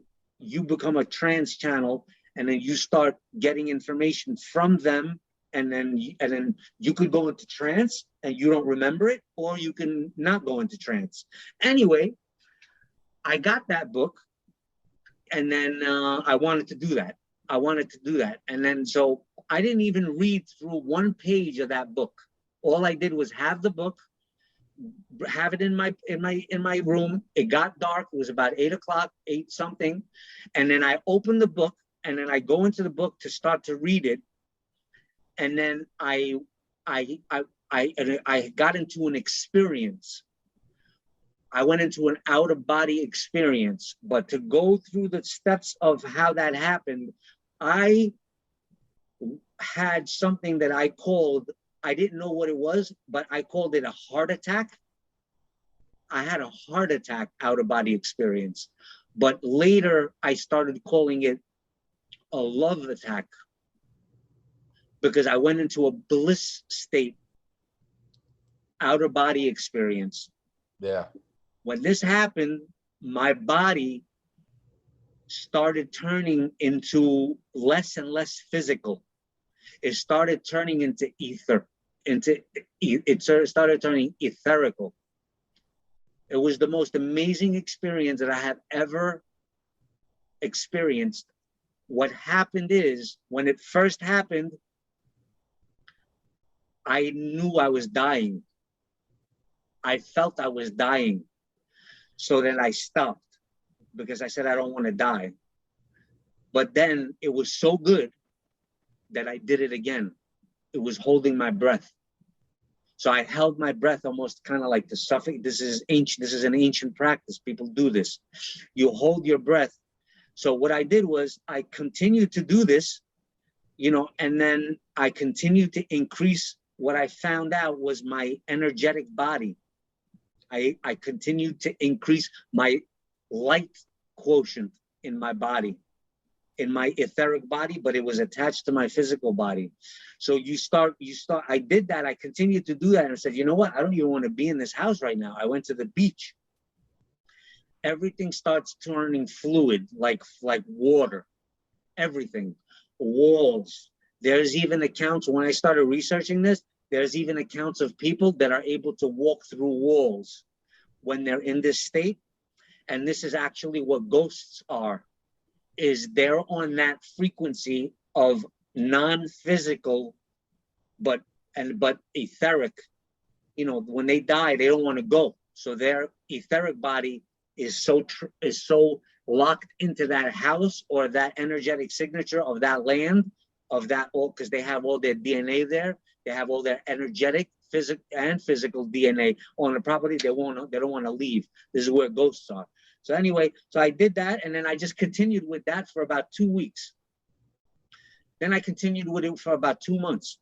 I did it for about 2 months, and from August 8th, I did it until Christmas. I just continued. I pretty much lost my business. I just had some people running it, and they were paying my bills. They were making contracts. They were getting bills, and they would just give me what I need, because this was more important to me. Anyway, I advanced very, very, very highly, very highly. I got to the point where I can control, like I can go to the point of death. When you get to the point of death, and then you could stay in that, you basically have 1 foot in death, in the afterlife, and 1 foot in the physical. When you get to that point, you can create your own reality. And you don't have to learn it anywhere. It comes with instructions. When you do it, you interpret it in a way that makes sense for you, for your uniqueness. And then you basically take that information and then you apply it to your life. It completely, you have to take from your old life, you have to take a sledgehammer to it. Once you get to that point. Like this is so you've made it to a state that I've been trying to approach. See, I haven't made it down to the level of like you're down at the level of like shame, apathy, shame, death. Death is underneath it. And in Eckhart Tolle, in his book, he mentions the same thing. He was on this same plane. That book changed my life. Like I wasn't down as low as he did, but I understood what he was saying. He just sort of catapulted ahead of, when you're down there, you can just get slingshotted up really high. And he just sat on a bench for like a couple of years. But what really changed my life was when he convinced me in the book, The Power of Now, that my entire life I've been asleep. And he woke me up through the process of tricking me. And when he goes, when you're in a state of awareness now, try to feel anything but joy. Joy is the default emotion. And when I really understood what he was saying, I understood that all negative thoughts come from the past and the future. And I've invested 99.9% of my life in the future and the past. And so it really hurt, but it was the most hurtful, beautiful thing I've ever come across. So I learned what the present moment was, and then I learned what was possible with the present moment. And so that's been my journey for, the reason why that's my favorite book when you talk about him.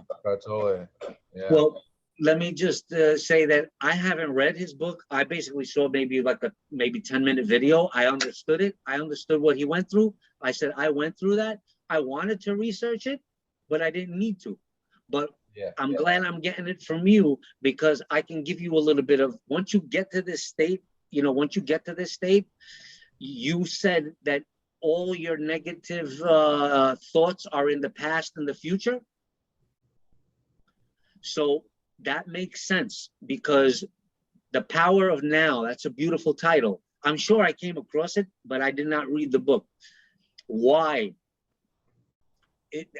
There's more information that he might not have covered either. And I got this from Bashar. So you should check this guy out. I'll find it if that interests you. I would love to play a video of his. If I could find it quick. Do you have the time? Yeah, go ahead. I just have to use the bathroom. I got a wound on my leg. I can't even barely get up. Okay, so let me find it. Let me share screen, because I'm gonna have to share screen anyway. So let me share screen now, find it, play it for you, go to the bathroom, and then I can hear it from the bathroom. Okay, let's see here. Share screen. And let me make sure this is recording first. Yeah, I see it on the left. Okay, yep, okay.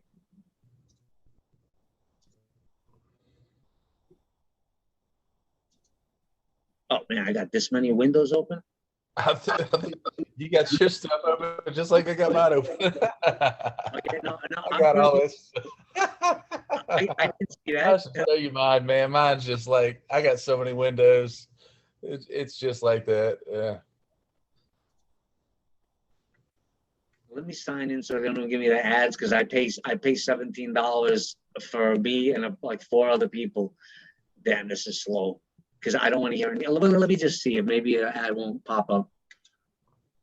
This is so slow when I have Zoom on, and I have a lot of windows open. Yeah, it's hard to share a lot of this information with other people. People that are just that are still sleeping. So I at a point I realized, when you have something valuable to say, and somebody's not willing to listen, what I do is I stop talking. And so now, getting into a group it's just been exactly what I need, or create a YouTube channel or whatnot, because there has to be some way to for the minds to meet, I'm sorry. I don't want to, could you just repeat that? I did not catch that. I'm sorry, because I was so focused on this here.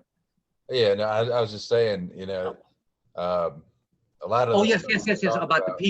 About the people. Yes, I do the same thing, but you know what? I can't shut up. So if it's unhealthy for me, right? If it's unhealthy for me, I stop. But if I feel good about it, I just keep talking. So even if they can see if they seem like they're repelling you, I stop automatically. But if they have an inkling of like that they're slightly awake, I keep talking. But if they're completely repelling me and like draining, like vampiring my energy and saying this stupid guy, like, what is he talking about? I completely disconnect. That's why I don't connect with anybody. I'm not going to be able to find that video, but it's already recorded, so you'll have the recording, because it's. I thought he didn't have too much. They're not. I'm subscribed to him, but I didn't get any of these.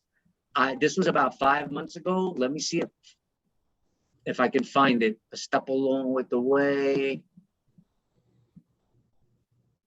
Basically, I can explain it. I'm gonna unshare, and you should check this guy upcoming.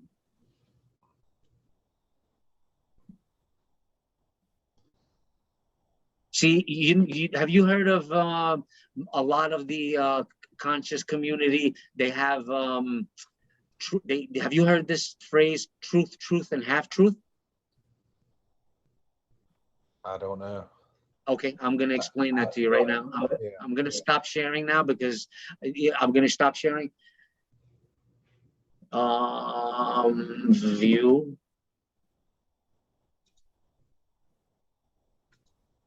Okay. There is an agenda that they give you a bit of truth. A lot of these channels, they'll give you some truth, real truth, but then they'll give you like 80% non-truth. Yeah. Okay. I mean, I know how people deceive me, and I know that that that's one of the biggest ways to deceive somebody is to mix the truth with what's not the truth. But Yep. I'm really aware, like I know when people are bullshitting me, You I know use that their intuition. truth, or I know if it's a truth that they're getting from somewhere else. You can always sort of feel that's the source, somebody's source, because they don't need to look like when it's their truth, they can speak it no matter what, right? If it's like a secondary truth, you can tell that too because there's intermittent pauses in what they're saying, right? Sure. Um, sometimes you need whenever you're investigating things, either you know it and it's your truth, or you need to make it your truth, right? So you acquire different things from, but you can always tell those people that don't like their information isn't pure. Like I can It's always tell. it's an instinct. It's an instinct, intuition. But you know what? Not everybody has that. Like for example, if you take somebody that works in like business or like on Wall Street, for you to make it at the top, you have to have a very strong intuition. But a lot of people don't have any intuition. All they use is logic because their pineal gland is calcified completely. That is what makes you dream. There's my neighbor over here. I live in a regular neighborhood, but my neighbor, he takes all the pharmaceuticals and stuff. And it made me sad. I think I even cried. He told me, I didn't cry in front of him, but I cried afterwards.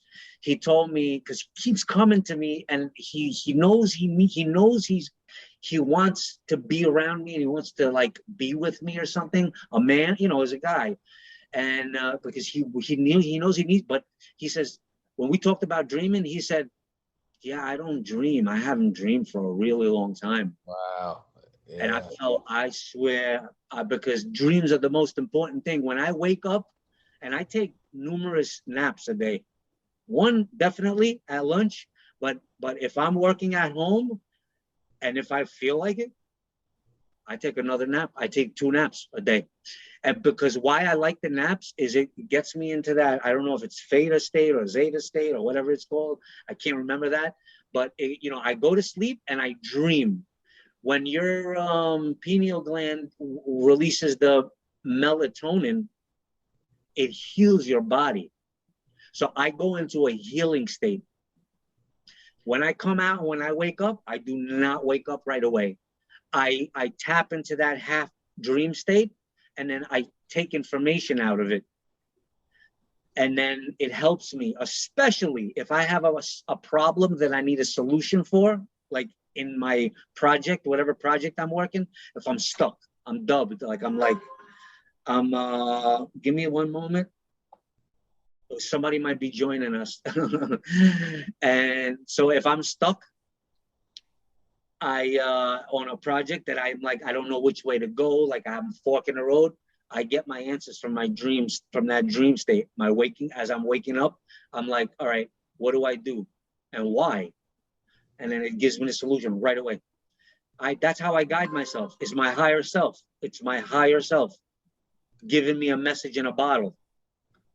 It's pretty much God. Like I'm not like it's like I'm trying to get there, and there's pieces I think that I use to guide me, but I've been working hard on this meditation deal, and it appears like I want it too much. You ever see it like you want it too much, and so it's not going to happen.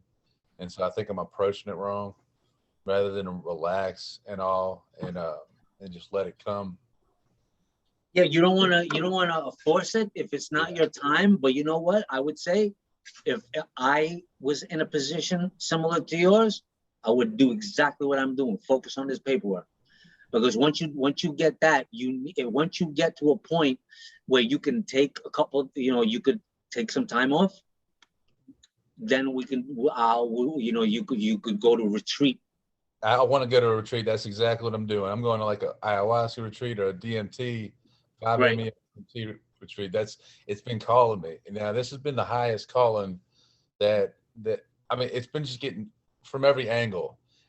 Now I'm starting to see it with a lot of my mentors, the people that I've respected on the way up, like and then I even see like Mike Tyson. He is like an undercover mentor for me that I never saw coming, right?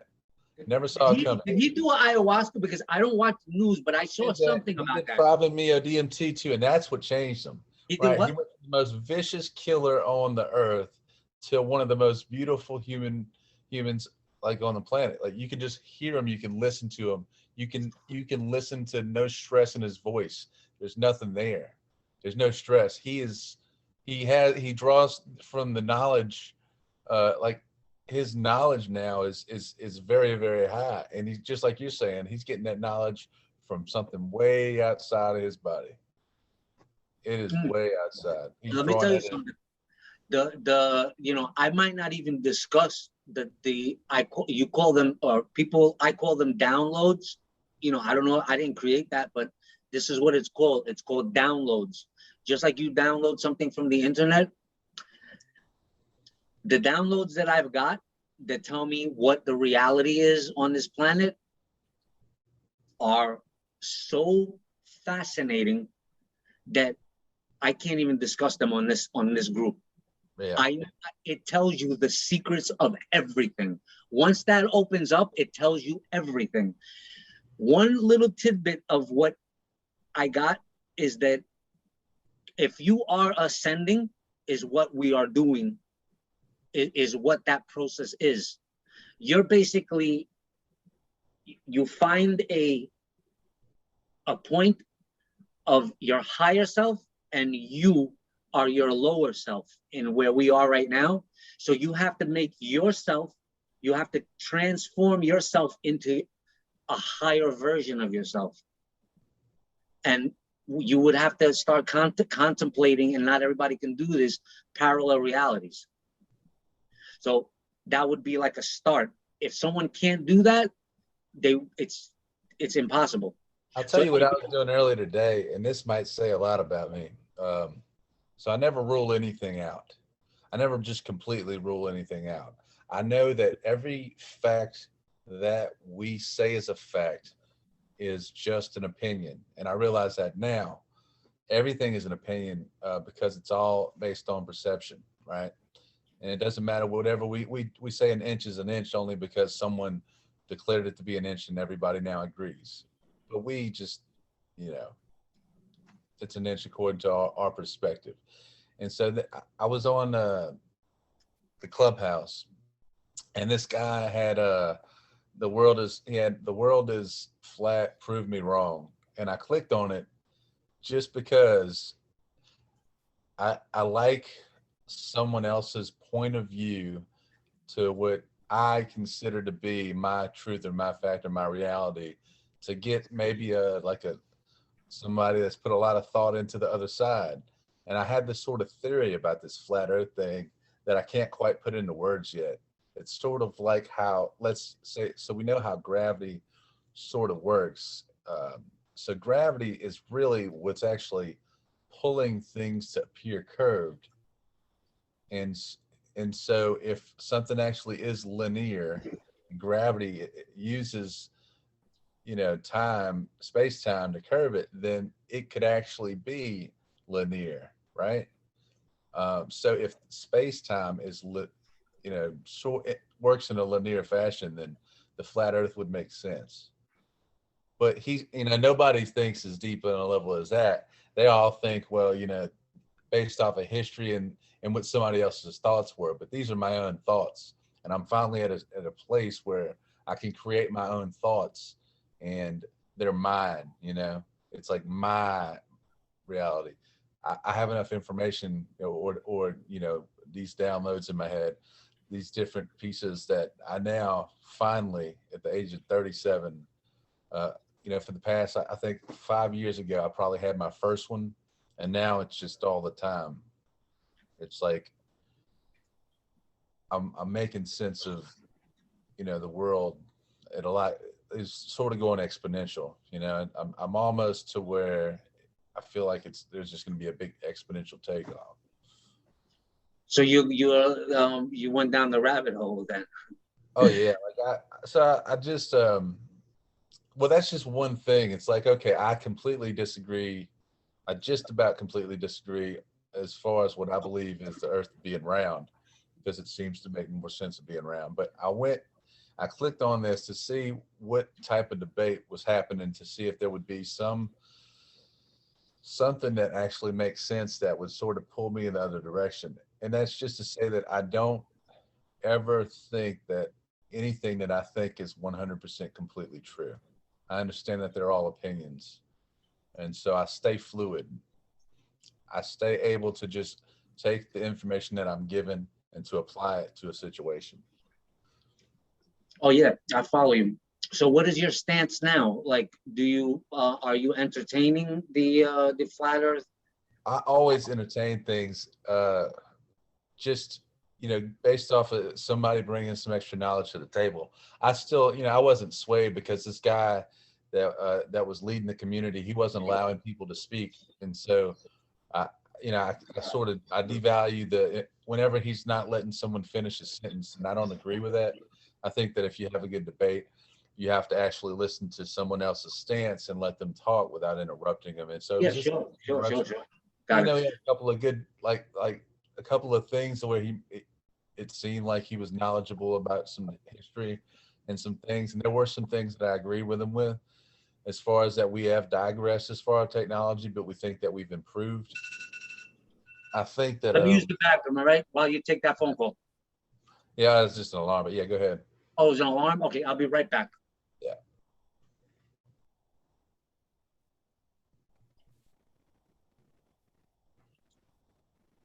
All right.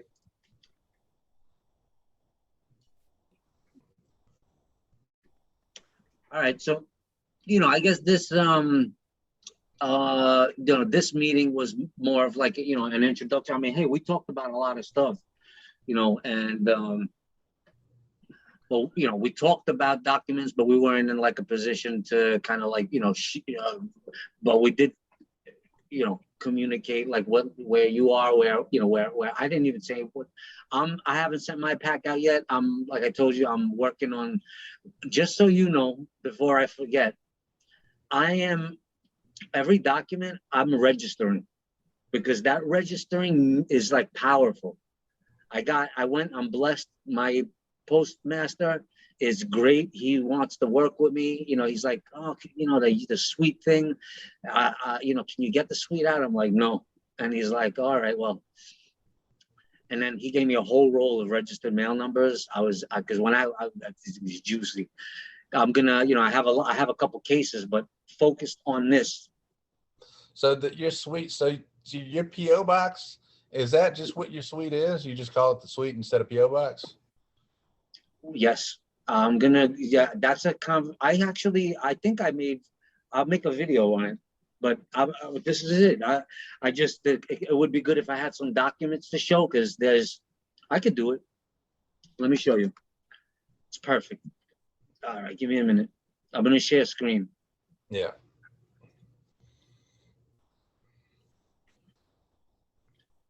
Let me just see.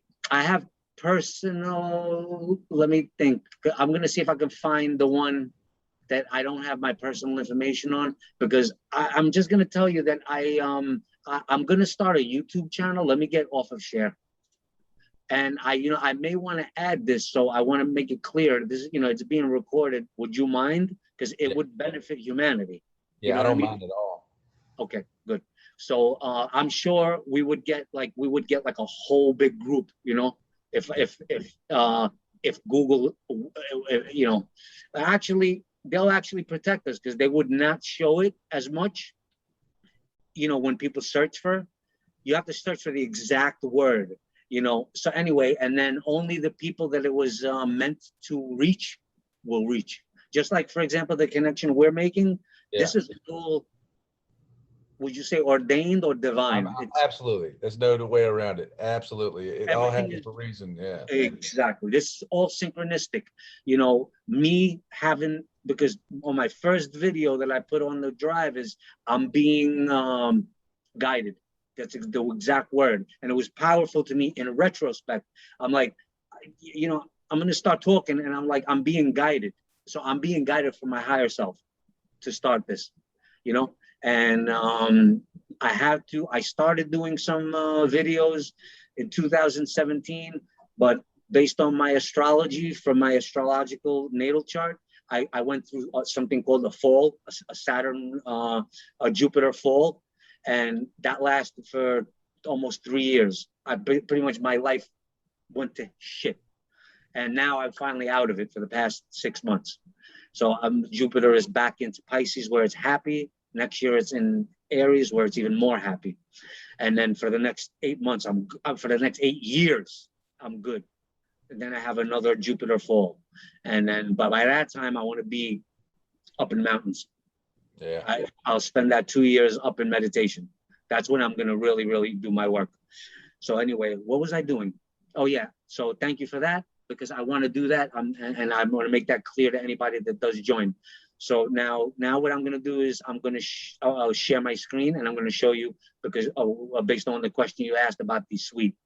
And this is what I'm doing. I tried to debunk myself, and I think I'm right. So let me go over and you give me your thoughts.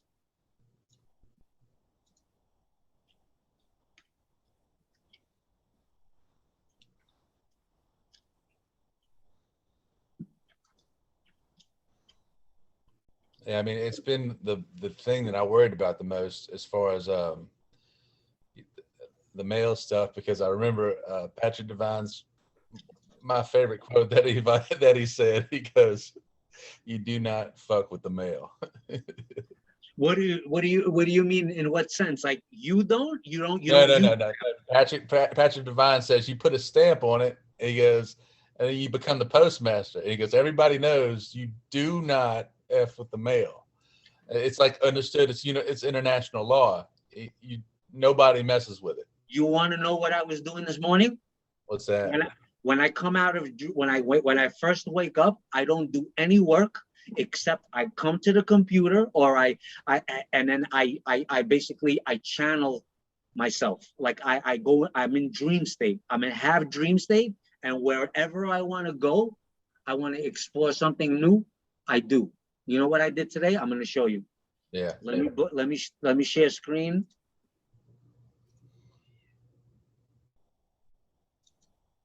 Okay, this is what I'm gonna get to later. I know that looks weird. I have an explanation for that. I just took this page here, but martial arts Thailand. Look at what I was doing today. This man right here mailed himself in 19. Is this David Wynn Miller that mailed his friend? Oh, he did that too? He did that too? Yeah, he did it. He did it too. He did it too. They redid the freaking they changed the laws. It was yeah, I want to do it. His friend couldn't get back. You know what, I was so that you know about it, but I'm gonna tell you, because this morning I'm like, I'm gonna mail myself just like Russell J. Gould. That's who the friend is, by the way. The friend of David Wynn Miller is Russell J. Gould. Yeah, Russell J. Gould. He mailed him. Yeah, his friend Russell. He mailed himself all the way around the world, and he mailed himself to the Vatican. Did you? I follow him. I haven't done my claim of the life yet, but I follow him. He told me, he said in one of his videos, but private. It's on Telegram. I don't think he put this on his YouTube channel. He has a YouTube channel. He said when he went to the Vatican, to the main post office of the world is inside Vatican City. So when he went inside there, they gave him everything. They gave him all the stamps, like all the main stamps. When I listen to David Wynn Miller, all right, so you have different levels of genius, right? So he was like, when you talk about geniuses, he was a different level of genius. He was like a savant genius. Like, breaking that code was just ridiculous. Oh my God, that's genius. I look at the math on it. I think it's just ridiculous how he was able to do that. You have to be born for it. He was born for it, and he was not only born for it, he was born again and again and again for it, because they don't die. I don't believe my energy cannot die. My energy cannot die. So when I do transition, I don't even call it that. I call it graduating. I improve myself, and my next lifetime that I come back, you could become a professional reincarnation. you can learn how to incarnate into a particular family. There's people talking about this. This might sound crazy. I believe it. If you have your own tribe, like if you have your own tribe that has your own water, your own electricity, and your own customs, you have all the power for all those souls that are coming into to your family. But right now, the way the system is, when we have the frequencies and the grid and the food and the water with all the pharmaceuticals in the water, you're not in control of where you come. You are in one level, but it's not. It's a hard life. Anyway, that's off the subject. But where so Russell J. Gould, he's a genius. Okay, continue. So he was definitely a genius. Russell, he wasn't the real genius behind it. It was David Wynn Miller, but David did something that was a bit sketchy there at the end, and Russell had to attack him for it. Yep. He said he had to court-martial him because he was operating, because he didn't go into the Supreme Court with him, and they both had to go in to remain judges, right? And so David didn't want to go for some reason. And see, the thing is, I get a weird feeling about Russell rather than I did about David. I don't know exactly why, and I want to make, like, my feeling could be really wrong though. It could be just his physical appearances and as articulate as David's was, and so I tried not to because I still get a good feeling about him, about how he wants to help, but there's just something that's been a little bit off. Maybe it's because I grew with David Wynn Miller, and I register with his level of genius because I've studied geniuses all my life, and so I can tell his level of genius without even him having to tell me he's a genius. Mm-hmm. You know, he would brag about the things that he could do, but he really didn't have to tell me that. All he had to do was start explaining things to me, and at the rate that he was explaining them, it's sort of, I knew certain things to be true without having to validate them. And some things I can't validate. And then some things were so off that I couldn't go there yet, right? Like how he died numerous amounts of times, and you know, now he's dead. That's new to me. That's new to me. How did he die a few times? Well, this one part, he said it was his adrenal gland, and they removed it. He said he was dead for a while, and he was in the morgue, and he sort of came back from that. Which I never heard that. He was saying this. I mean, his speech. Does he have where? Because I guess my source for that, I don't know, but I don't think it was. Does he have his own channel and information? Does he have Russell were business partners. That I understand, but yeah. Where did you get the David Miller? Because Russell J. Gould doesn't. He just has him in some of the videos. Maybe I'm gonna have to go back and look at. You can find him on YouTube. He did some speeches for or some seminars for people like a while ago, and he would be talking, and the thing was, I mean, his stories are fairly consistent. They don't really change, and his numbers are what I really zoned in on. He would start speaking numbers to me in dates, and the dates were all adding up together, and they would all synchronize, like when it starts to stack up on top of each other, like when these dates he's talking about and these dates of bankruptcy and trust law, and he incorporates it into this nice, beautiful flow as though he figured it out. You can't make that up. 70 year, right? It's the whole 70-year bankruptcy for the United States Corporation. Unbelievable. Like 3 days of some sort of contract thing when he's explaining it to me. I hadn't watched his videos in a while, but you know, whenever you can spit it out fluid motion like that, it's like, yeah, that's you just blowing my mind right now. Yeah, no, man. I mean, he was great. You know, the thing is, who knows who's right and who's wrong. They basically, have you ever watched the movie The Matrix? Yeah. You remember, like, in Matrix 2 where they had the key maker, like the key maker? You remember the I Keymaker? had to watch it again. Yeah. Whatever. There's a guy called the Keymaker. He looks like Jackie Chan, and he had all the keys to all the doors when they were going into like whatever. Yeah, I remember now. At the end, when the Keymaker finally gets him through the last door, where he goes and he meets the architect, he gets shot and dies, and then he says something like, "No worries, because that was my purpose," and he fulfilled his purpose, and he died. He got him there. There was no other reason for him to exist. He got him to the final destination. So what it is each individual has a purpose. So because they were, and astrology plays a part of it too. I guarantee you, your every breakup, every makeup, every relationship, every friendship is astrology. You could, for example, us, I could find out why we even connected today, and in 6 months why we even separated, or in 6 years why it's I'm not very super good at it, but I'm very good at it. I'm a very, like, I know how to dissect astrology, and you're like, I can show you partners that I've had, that why the breakup have happened. Actually, I haven't done that one, but I know why certain things happen anyway.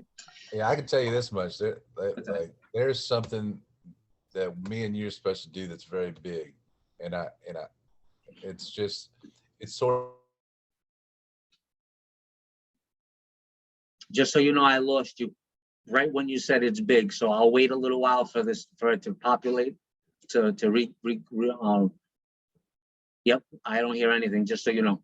I'll let you know. Somebody at the roots, and you have to grow something together.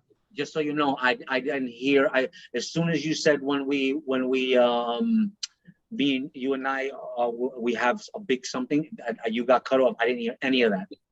I was saying that I've been feeling that I'm supposed to do something big with somebody else, and I've been wondering who that was. Like, there's just some point where I thought I'm supposed to meet. I thought I was supposed to meet somebody like one of these mentors that I had, and then I just recently discovered that it has to be something authentically grown. Like, it's something that I grow myself. So, yeah, everybody else has already grown their own thing, and so whatever we're supposed to do together, we're supposed to grow it ourselves, right?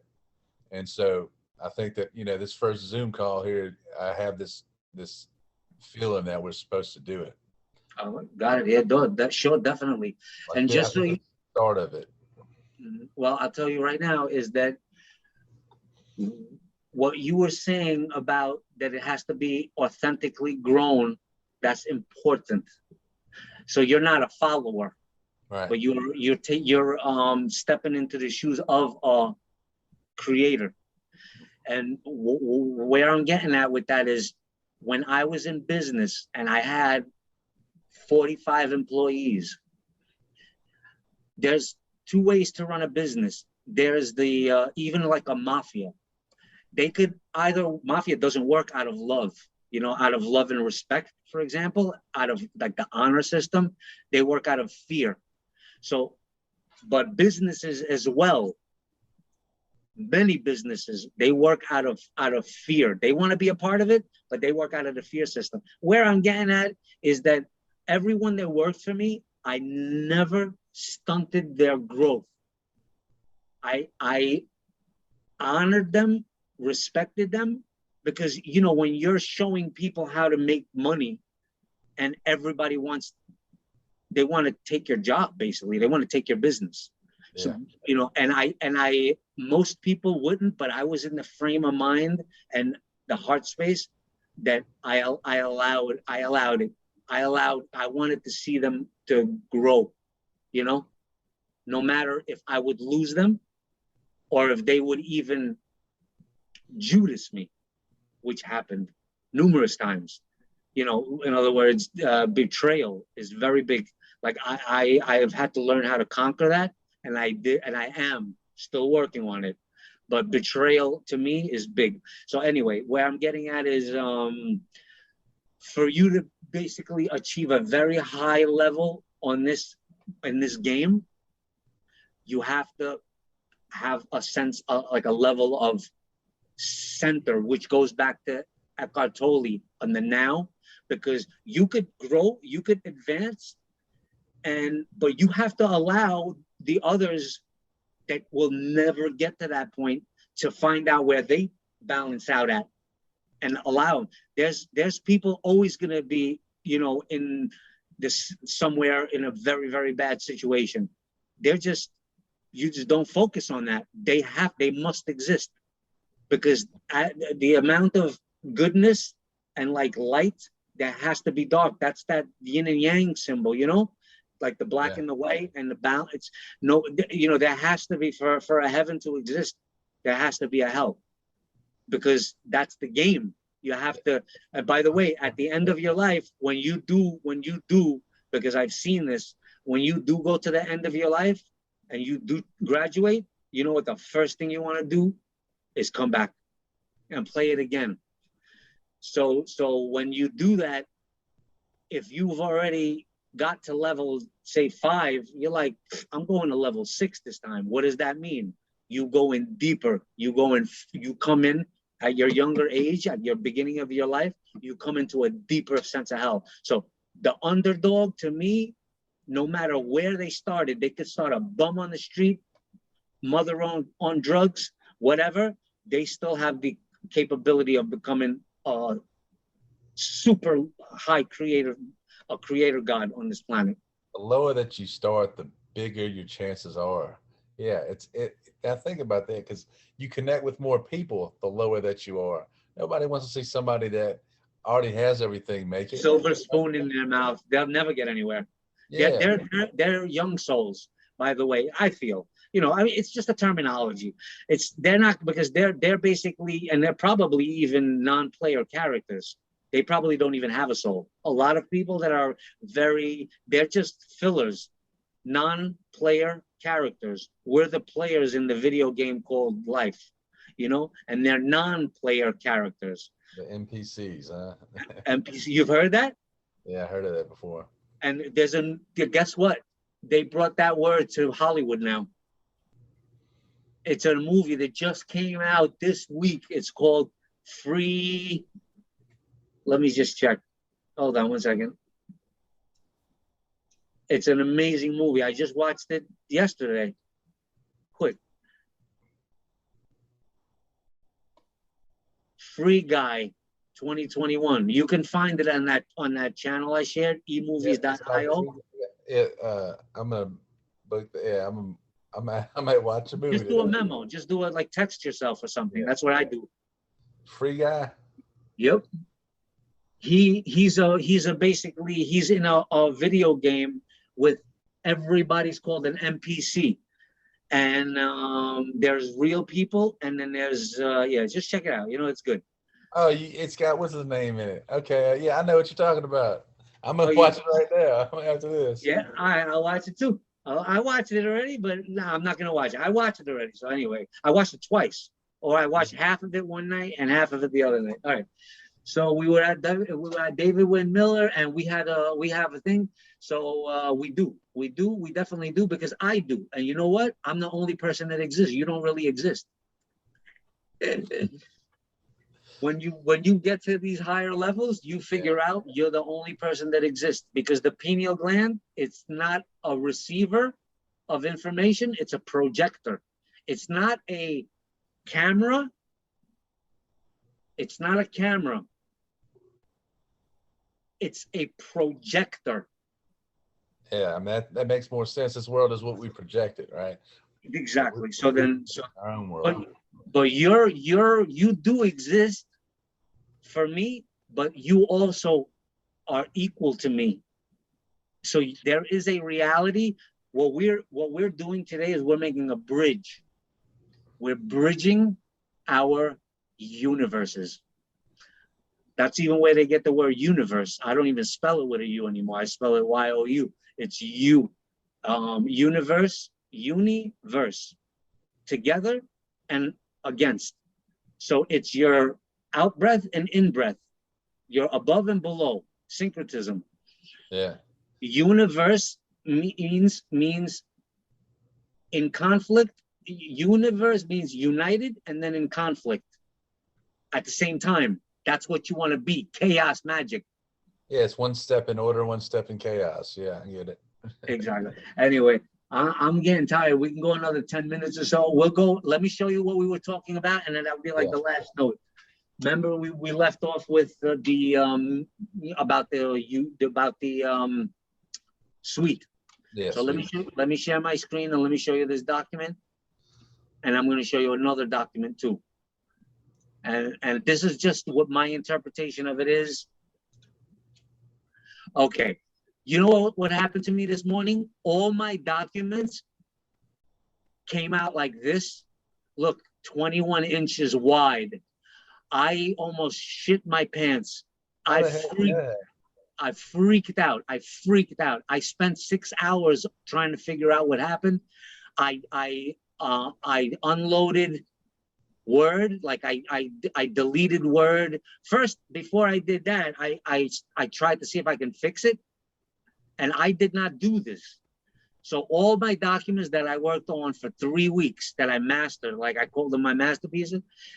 So bottom line is, I tried to find out if it was an update or something that messed up, and then I wind up, I said I gave up, had lunch, took a nap, woke up. Then I said, you know what? Let me call. Since I pay for this, I pay like $19 or $29 a month or a year. I can't remember for Microsoft 365. I called support. I did a chat with support. She took control of my screen, and she did one thing and pressed this button. If you see my mouse, she pressed this button. Oh, wow. But the thing with me is, it was here, right? It was here, and this is, I'll show you what it is. It's web layout.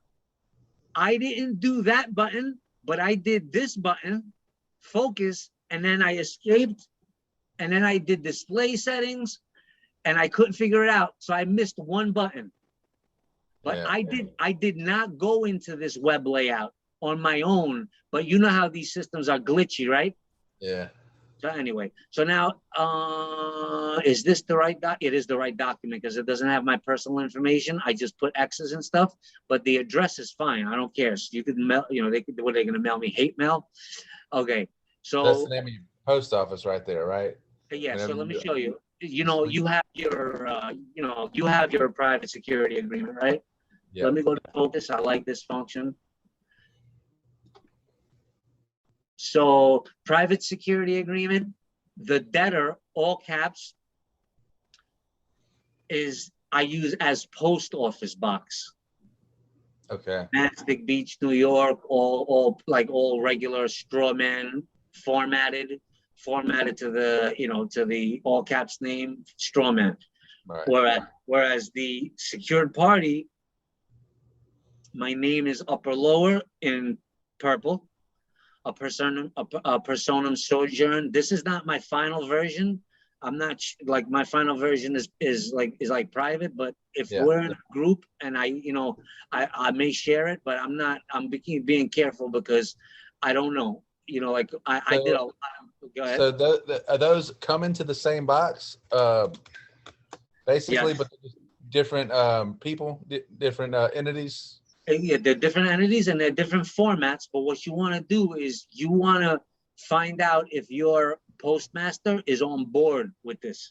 You're going to take this address to him, be polite, make an appointment. This is what I did. I went in and I was at, I think it was about 10 o'clock in the morning, because you don't want to go at lunchtime. You don't want to go at 1 o'clock. They take lunch late, but me, I'm like a blue collar worker, so 12 o'clock for me is lunch.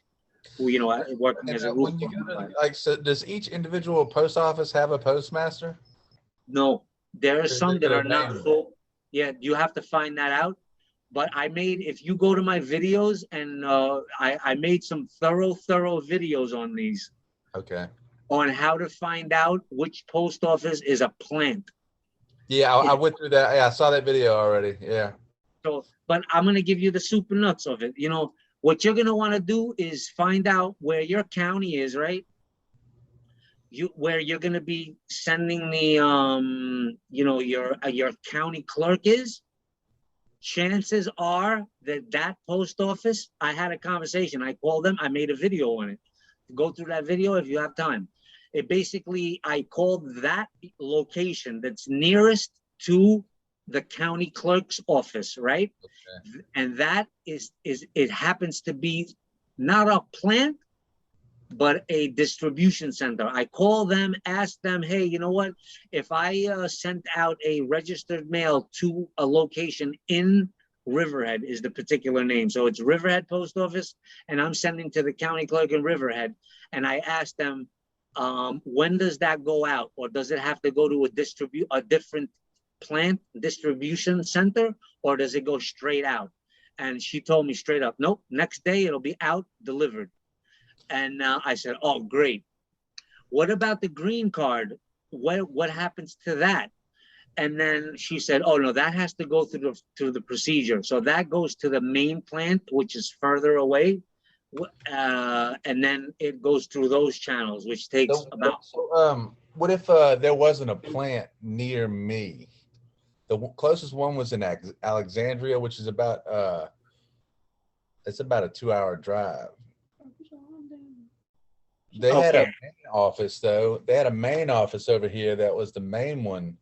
Just do that. The plant is not as important, but you could get that main one routed out of. You have to have a way to have it directed, to go faster out of some place close by, right? That's what I'm thinking is going through the main one. I'm gonna stop sharing. So what else did I say I wanted to share? Oh yeah. So this is the second one, and I'm gonna just share you because this is recorded. You'll have access to this, so you see this. Yeah.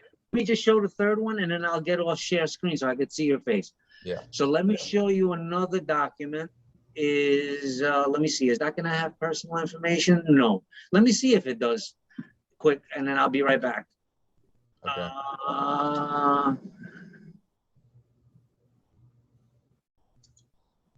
I just have to.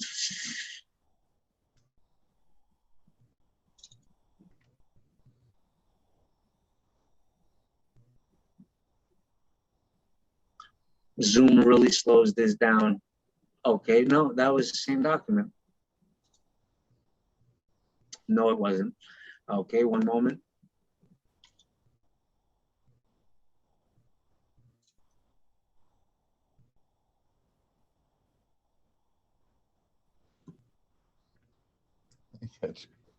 And then I'll get off screen so I can say hello to your daughter.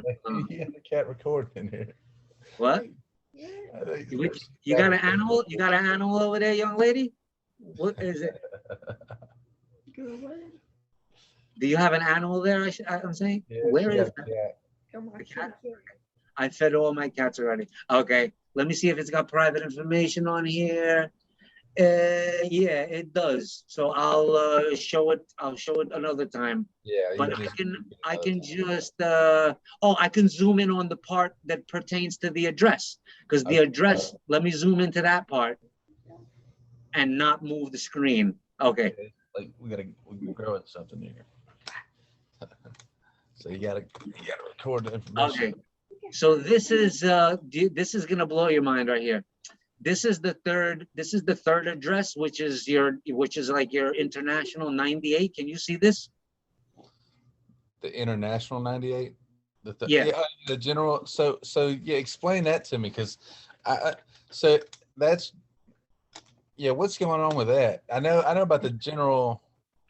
Well, the suite, it's whoever you want to be at any particular day. The first document I showed you, which is basically the separation of this is the separation of two things. This is the separation of the debtor and the secured party and the / creditor. Yeah. So if you think about, so it's the it's the secured party, creditor, and or private. So what they say is, now I showed you that. Let me just finish showing you that, and then I'm gonna stop sharing screen. So now here it's care of my name, care of the address of the post office, suite 505 or unit, whatever you want, Mastic Beach, and then now it's not NY for New York. I got this from Maryland UCC. It's IT for international. 11951 in parentheses 99. So where did that zip? So is that the normal zip for that sort of for Mastic Beach? Yes, that's the regular zip for Mastic Beach. The general delivery behind it? 9998 is international. International. Yep, and then 9999 is the postmaster. Okay.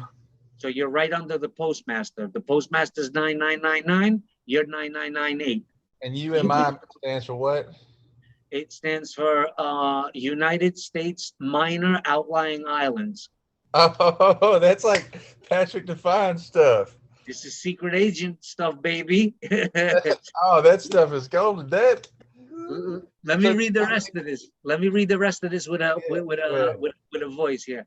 I'm a private people of posterity, sovereign personam sojourn, free man. I got bits and pieces of this from Patrick Devine, from M1, you know, the ambassador M1. A private people of posterity, comma, sovereign personam sojourn. Because I'm on a soul journey. I'm a soul man. I'm on a free man on the land, in air, at sea, and in soul and spirit. Living, breathing, American body, born from the land, bare feet on the earth, or barefoot on the earth, divinely endowed by my creator, guardian, caretaker, balance, and harmony keeper. So basically that's my new job, you know? And I bought this logo from Shutterstock for $29.99. Look, it's the scales with the Kundalini serpent, you know? Yeah. And then I'm not going to go down here because it's got my social, just in case. I don't know. And then anyway, now I'm going to stop share. And that's it. So what were we talking about? What do we want to say? So I covered that, and that's it. Did you have a question about that or something? Yeah. Let's just. I mean, that. I forgot you said something that we were going to lead to, but we'll remember. Patrick Devine, the dress, international secret agent. Presentable. So I like that. What? Like just the form of it, and then the words that it was saying. Like if I was gonna be on the receiving end of that document, and I'm looking at that, and I didn't understand. It'd be like, man, they have so much here that it's like hard to deny. It's undeniable. Yeah. It's like, wow, he's listing some things, and even if you don't know, like a lot of judges don't know everything, but they have an idea of what's going on right there when they read that. Say, oh man, this is serious. Imagine a lawyer got a letter, registered mail with that as my return. And it's international. You got registered mail, then you got international with it. It's like you're under treaty law, baby. You ain't going nowhere. He can't even touch it. He can't touch it. Yeah, he can't touch that case. They'd be shaking in their boots. Oh yeah, we go to the bathroom and crap a briefcase. Crap his briefcase. Yeah, we going into Admiralty. Exactly. I was listening to Patrick Devine today. He said, take them into Admiralty courts. He goes, well, you sign a ticket, sign it in Admiralty. Yeah. And I said, man, he goes, yeah, it'll be. He goes, I did that. I never saw the ticket again. Do you know what with the level that I'm at now? You know what I'm gonna do within the next few weeks? I'm gonna print out. I'm gonna get a ticket book, a violation book made for my car to write them out violation. This is all lawful. We could do it together if you want. Basically, what I do is I'm gonna take my. You've looked over the legal notice and demand. You're aware of what that document is. I gotta read it again now. Yeah, I mix it with my. Yeah, I know what it is. I'm aware of what it is. It's the one that has all the fee schedules. Yeah, right. I took that to the on the Lions Gate on 8 78889 is something called the Lion's Gate. That's remember when I was telling you about my my suicide out of body experience? It happened on 88. It happened on the Lion's Gate. It's something very special about that date in August. And everybody was so lit. Everybody was out of the planet. Like everybody was for those 3 days. But what I used that time for this year, I channeled not a new, but I channeled verbiage for the new legal notice and demand that everybody's going to start using. Once people get a hold of it, everybody's going to use this. So if I'll show you a little bit of it, but where it is yeah, I will, if you have the time, and then that's it. Yeah, I got the time. So imagine a ticket book, right? And it's going to have so you could just do quick check marks. You know, we don't want to be writing out stuff. You want to give them a ticket right away. Yeah.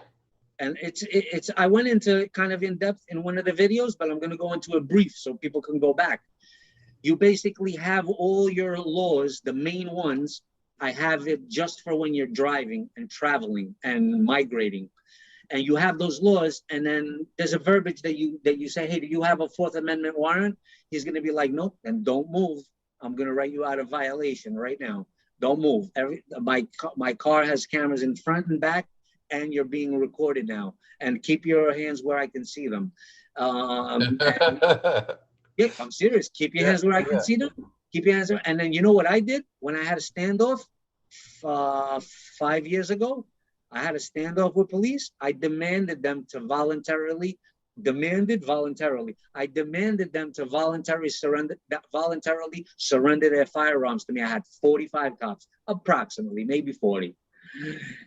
And they were cracking up laughing.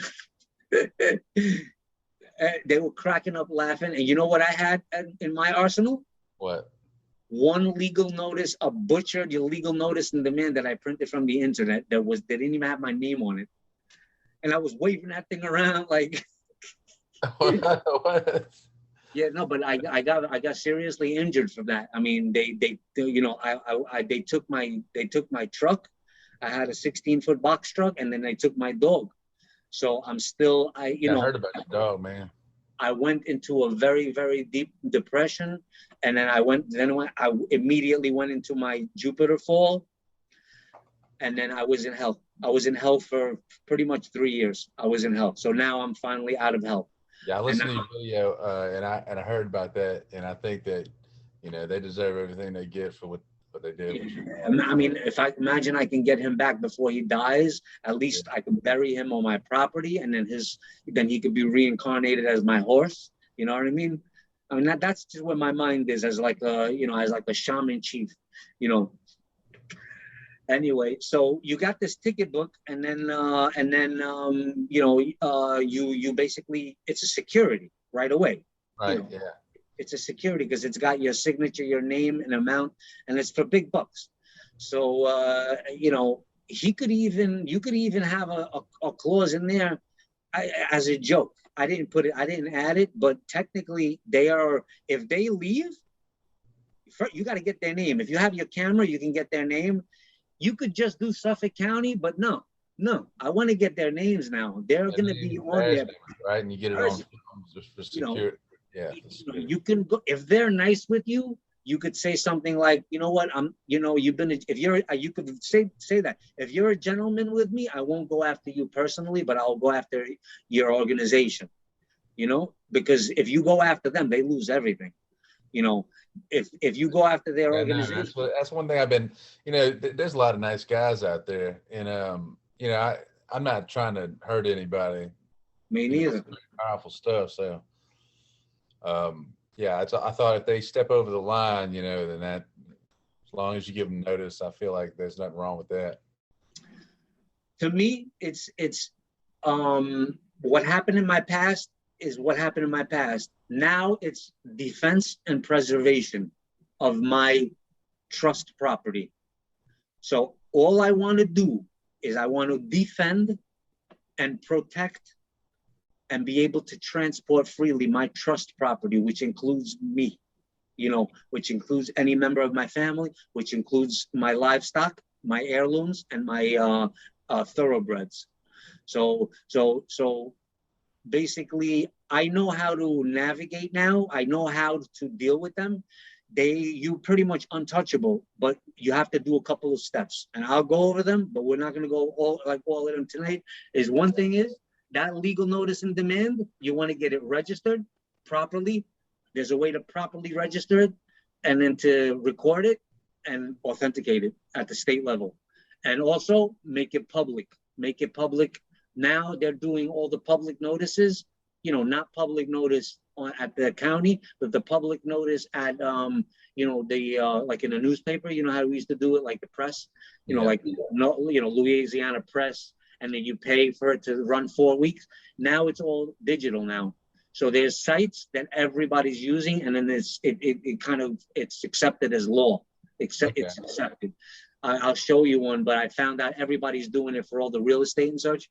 Yeah, you have to get that to me later. Do everything. Get it registered mail, return receipt, green card, copy of the green card as part of the document, and then that document you could send copies, not an original. You send copies or certified copies. Since it's going to be certified at your county, you just go and buy 5 copies, by whatever agencies you want to send it. I'm sending it to. Whenever you register it, you send it to yourself. That's registering it in, right? Exactly.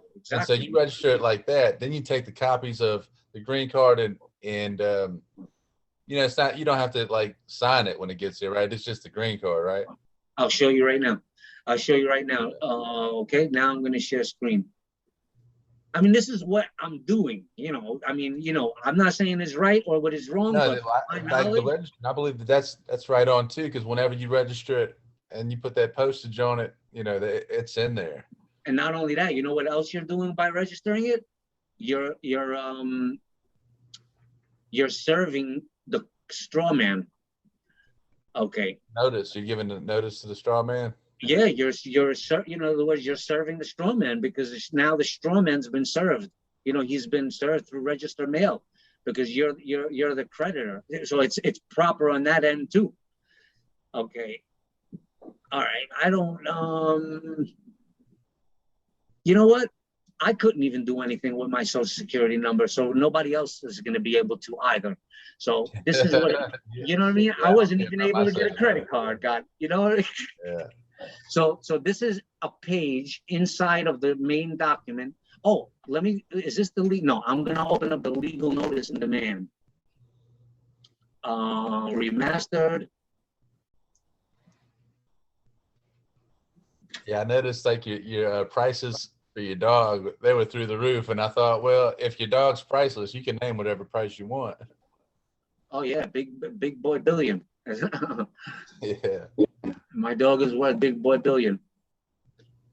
All right. Let me go to here.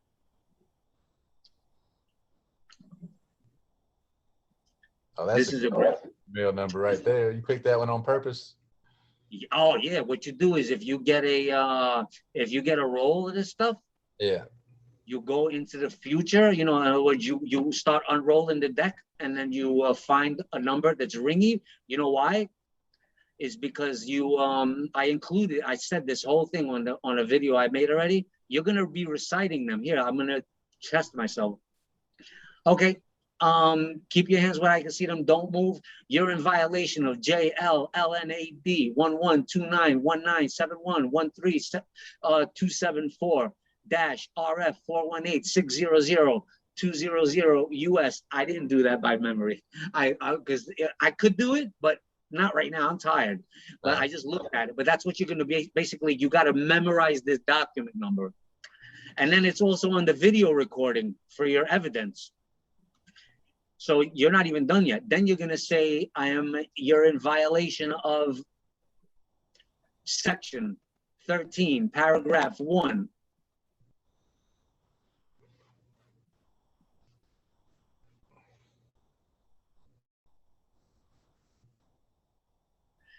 You are in violation of section 13, paragraph 4, failure to present official lawful proof. No, that's not it. It's 1. You are in violation of section 13, paragraph 1, or subsection. You can say section 13, subsection 1, violation of liberty, right to travel freely without a lawful, correct, and complete Fourth Amendment search warrant. 100 million US silver dollars per occurrence per day per officer or agent involved per, whatever. And you don't have to say all that, but you're in violation of, section 13, subsection 1, violation of right to 'cause travel. It's published now, and he's supposed to know the law, right? Ignorance of the law is no excuse. No excuse, right? And so what you're going to do is wherever you frequent, if you live and work in one county, or I should say in one police precinct or one sheriff, whatever, however you're structured, you want to send this to them. Registered mail, return receipt, a copy. Make sure they have it. And then honestly, I go down. I went down to another police precinct, and the captain was so scared shitless he never came out. He sent all his his bolts and his like captains and whatever. I don't know what they're called. So you went down like after this happened, or you went down like before just to give notice? No. 4 years ago, I haven't done it yet. Yeah, But okay. what I'm going to do, in other words, I went down when they took my dog and my truck, trying to get my dog and my truck back. Yeah. So when I tried to get my truck back, I had the police and and then it just didn't work because I can't even get into it right now. That's all. That would go to a half-hour conversation. We're gonna stick with this. So I know how to operate now. So you got the ticket.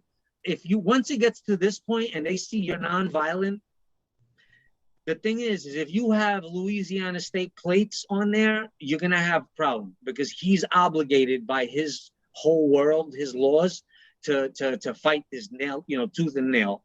But if you make your own plates, which I'm going to do, I'm going to make my own plates, and what I'm going to do is I'm going to do a UCC 1 for my vehicle, a UCC 3, or a UCC 1 for my vehicle, only for my vehicle. It's going to have a registered mail number and everything. And then I'm making it on my own because I know now how much power I have. Once you do that first pack, pretty much you're untouchable. You could do whatever you want. You make your own plates. You could follow other people's guidelines. You could get diplomatic plates. I don't have to be any. Oh, let me finish with this, and then I'm gonna get you off shared screen. You could go through this. You've been through this, but I'm gonna get through the end. Is how I do the mailing.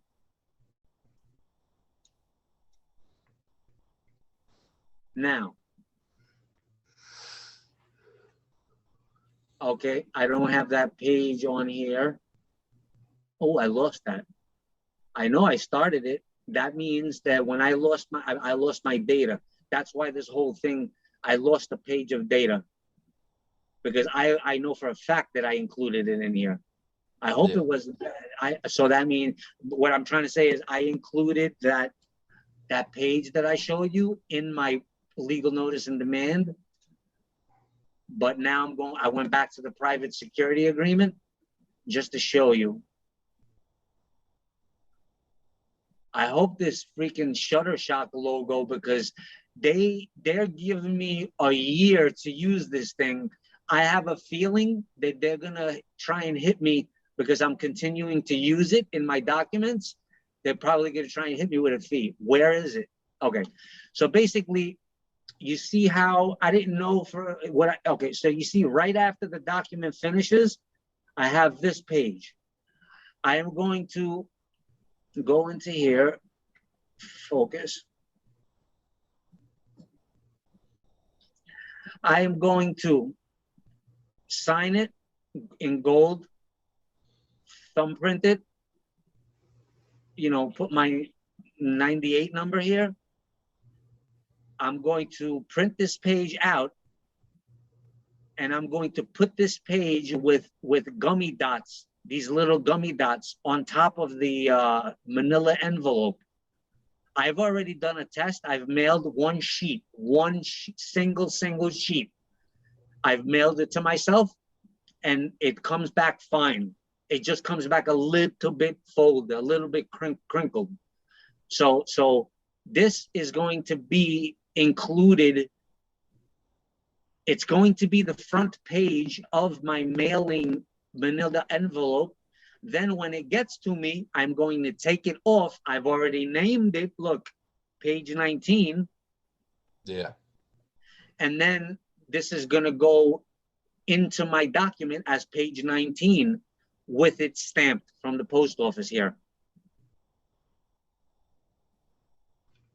Okay, so that seal up at the top right in the bottom, like what seal is that? This is the postage, regular postage. This is a stamp. This is a forever stamp. Okay. So it's a forever stamp up here for postage to send it. So this way it has some kind of a stamp from the post office. What they do, oh, it's glitching on me now? Okay. See, maybe this is what happened last time. And then it went into that web view that screwed me all up. But now that I know it, I lost a little bit of data. Because last time this happened, I was on Zoom. It gets glitchy after 2 hours. Anyway, I'm gonna go through this and then we're gonna end it. Up here is a regular stamp. I'm mailing a manila envelope. This is my return address. This is my stamp. This is my stamp. The post office puts a little round stamp with the date on here, or like a rectangle stamp. That's why I left it this much room. And then this way it's proof. And then this way you put your green card with the address and everything, and make a phone, put the real register. I did this as a placement holder. This is just for a placement holder. You're gonna put your regular real registered mail number for that particular document on here, and this green card receipt on there, and you get an envelope that's a little bigger because it didn't have enough room. You see half of the green card is going to be on the manila envelope, and then you peel this off. But before you do that, you could take a photocopy of it, but it's going to be bigger than your photocopier if you want. If you want, you don't have to do that. I may not do it, or you're going to go to Staples where they have the big copier. I'm going to buy one of those because I want to be able to have a Xerox copy of my larger, my abnormal size documents. Yeah. Meaning my envelope. I have two types of documents. When you're sending something that's thick, like 2 inches thick, legal, it can't fit into manila envelope number 1. Then you're going to fit it into the manila envelope number 2, which is a little larger. And then, I want to have a documentation of everything, even the outside of my document, even the outside of my mailing.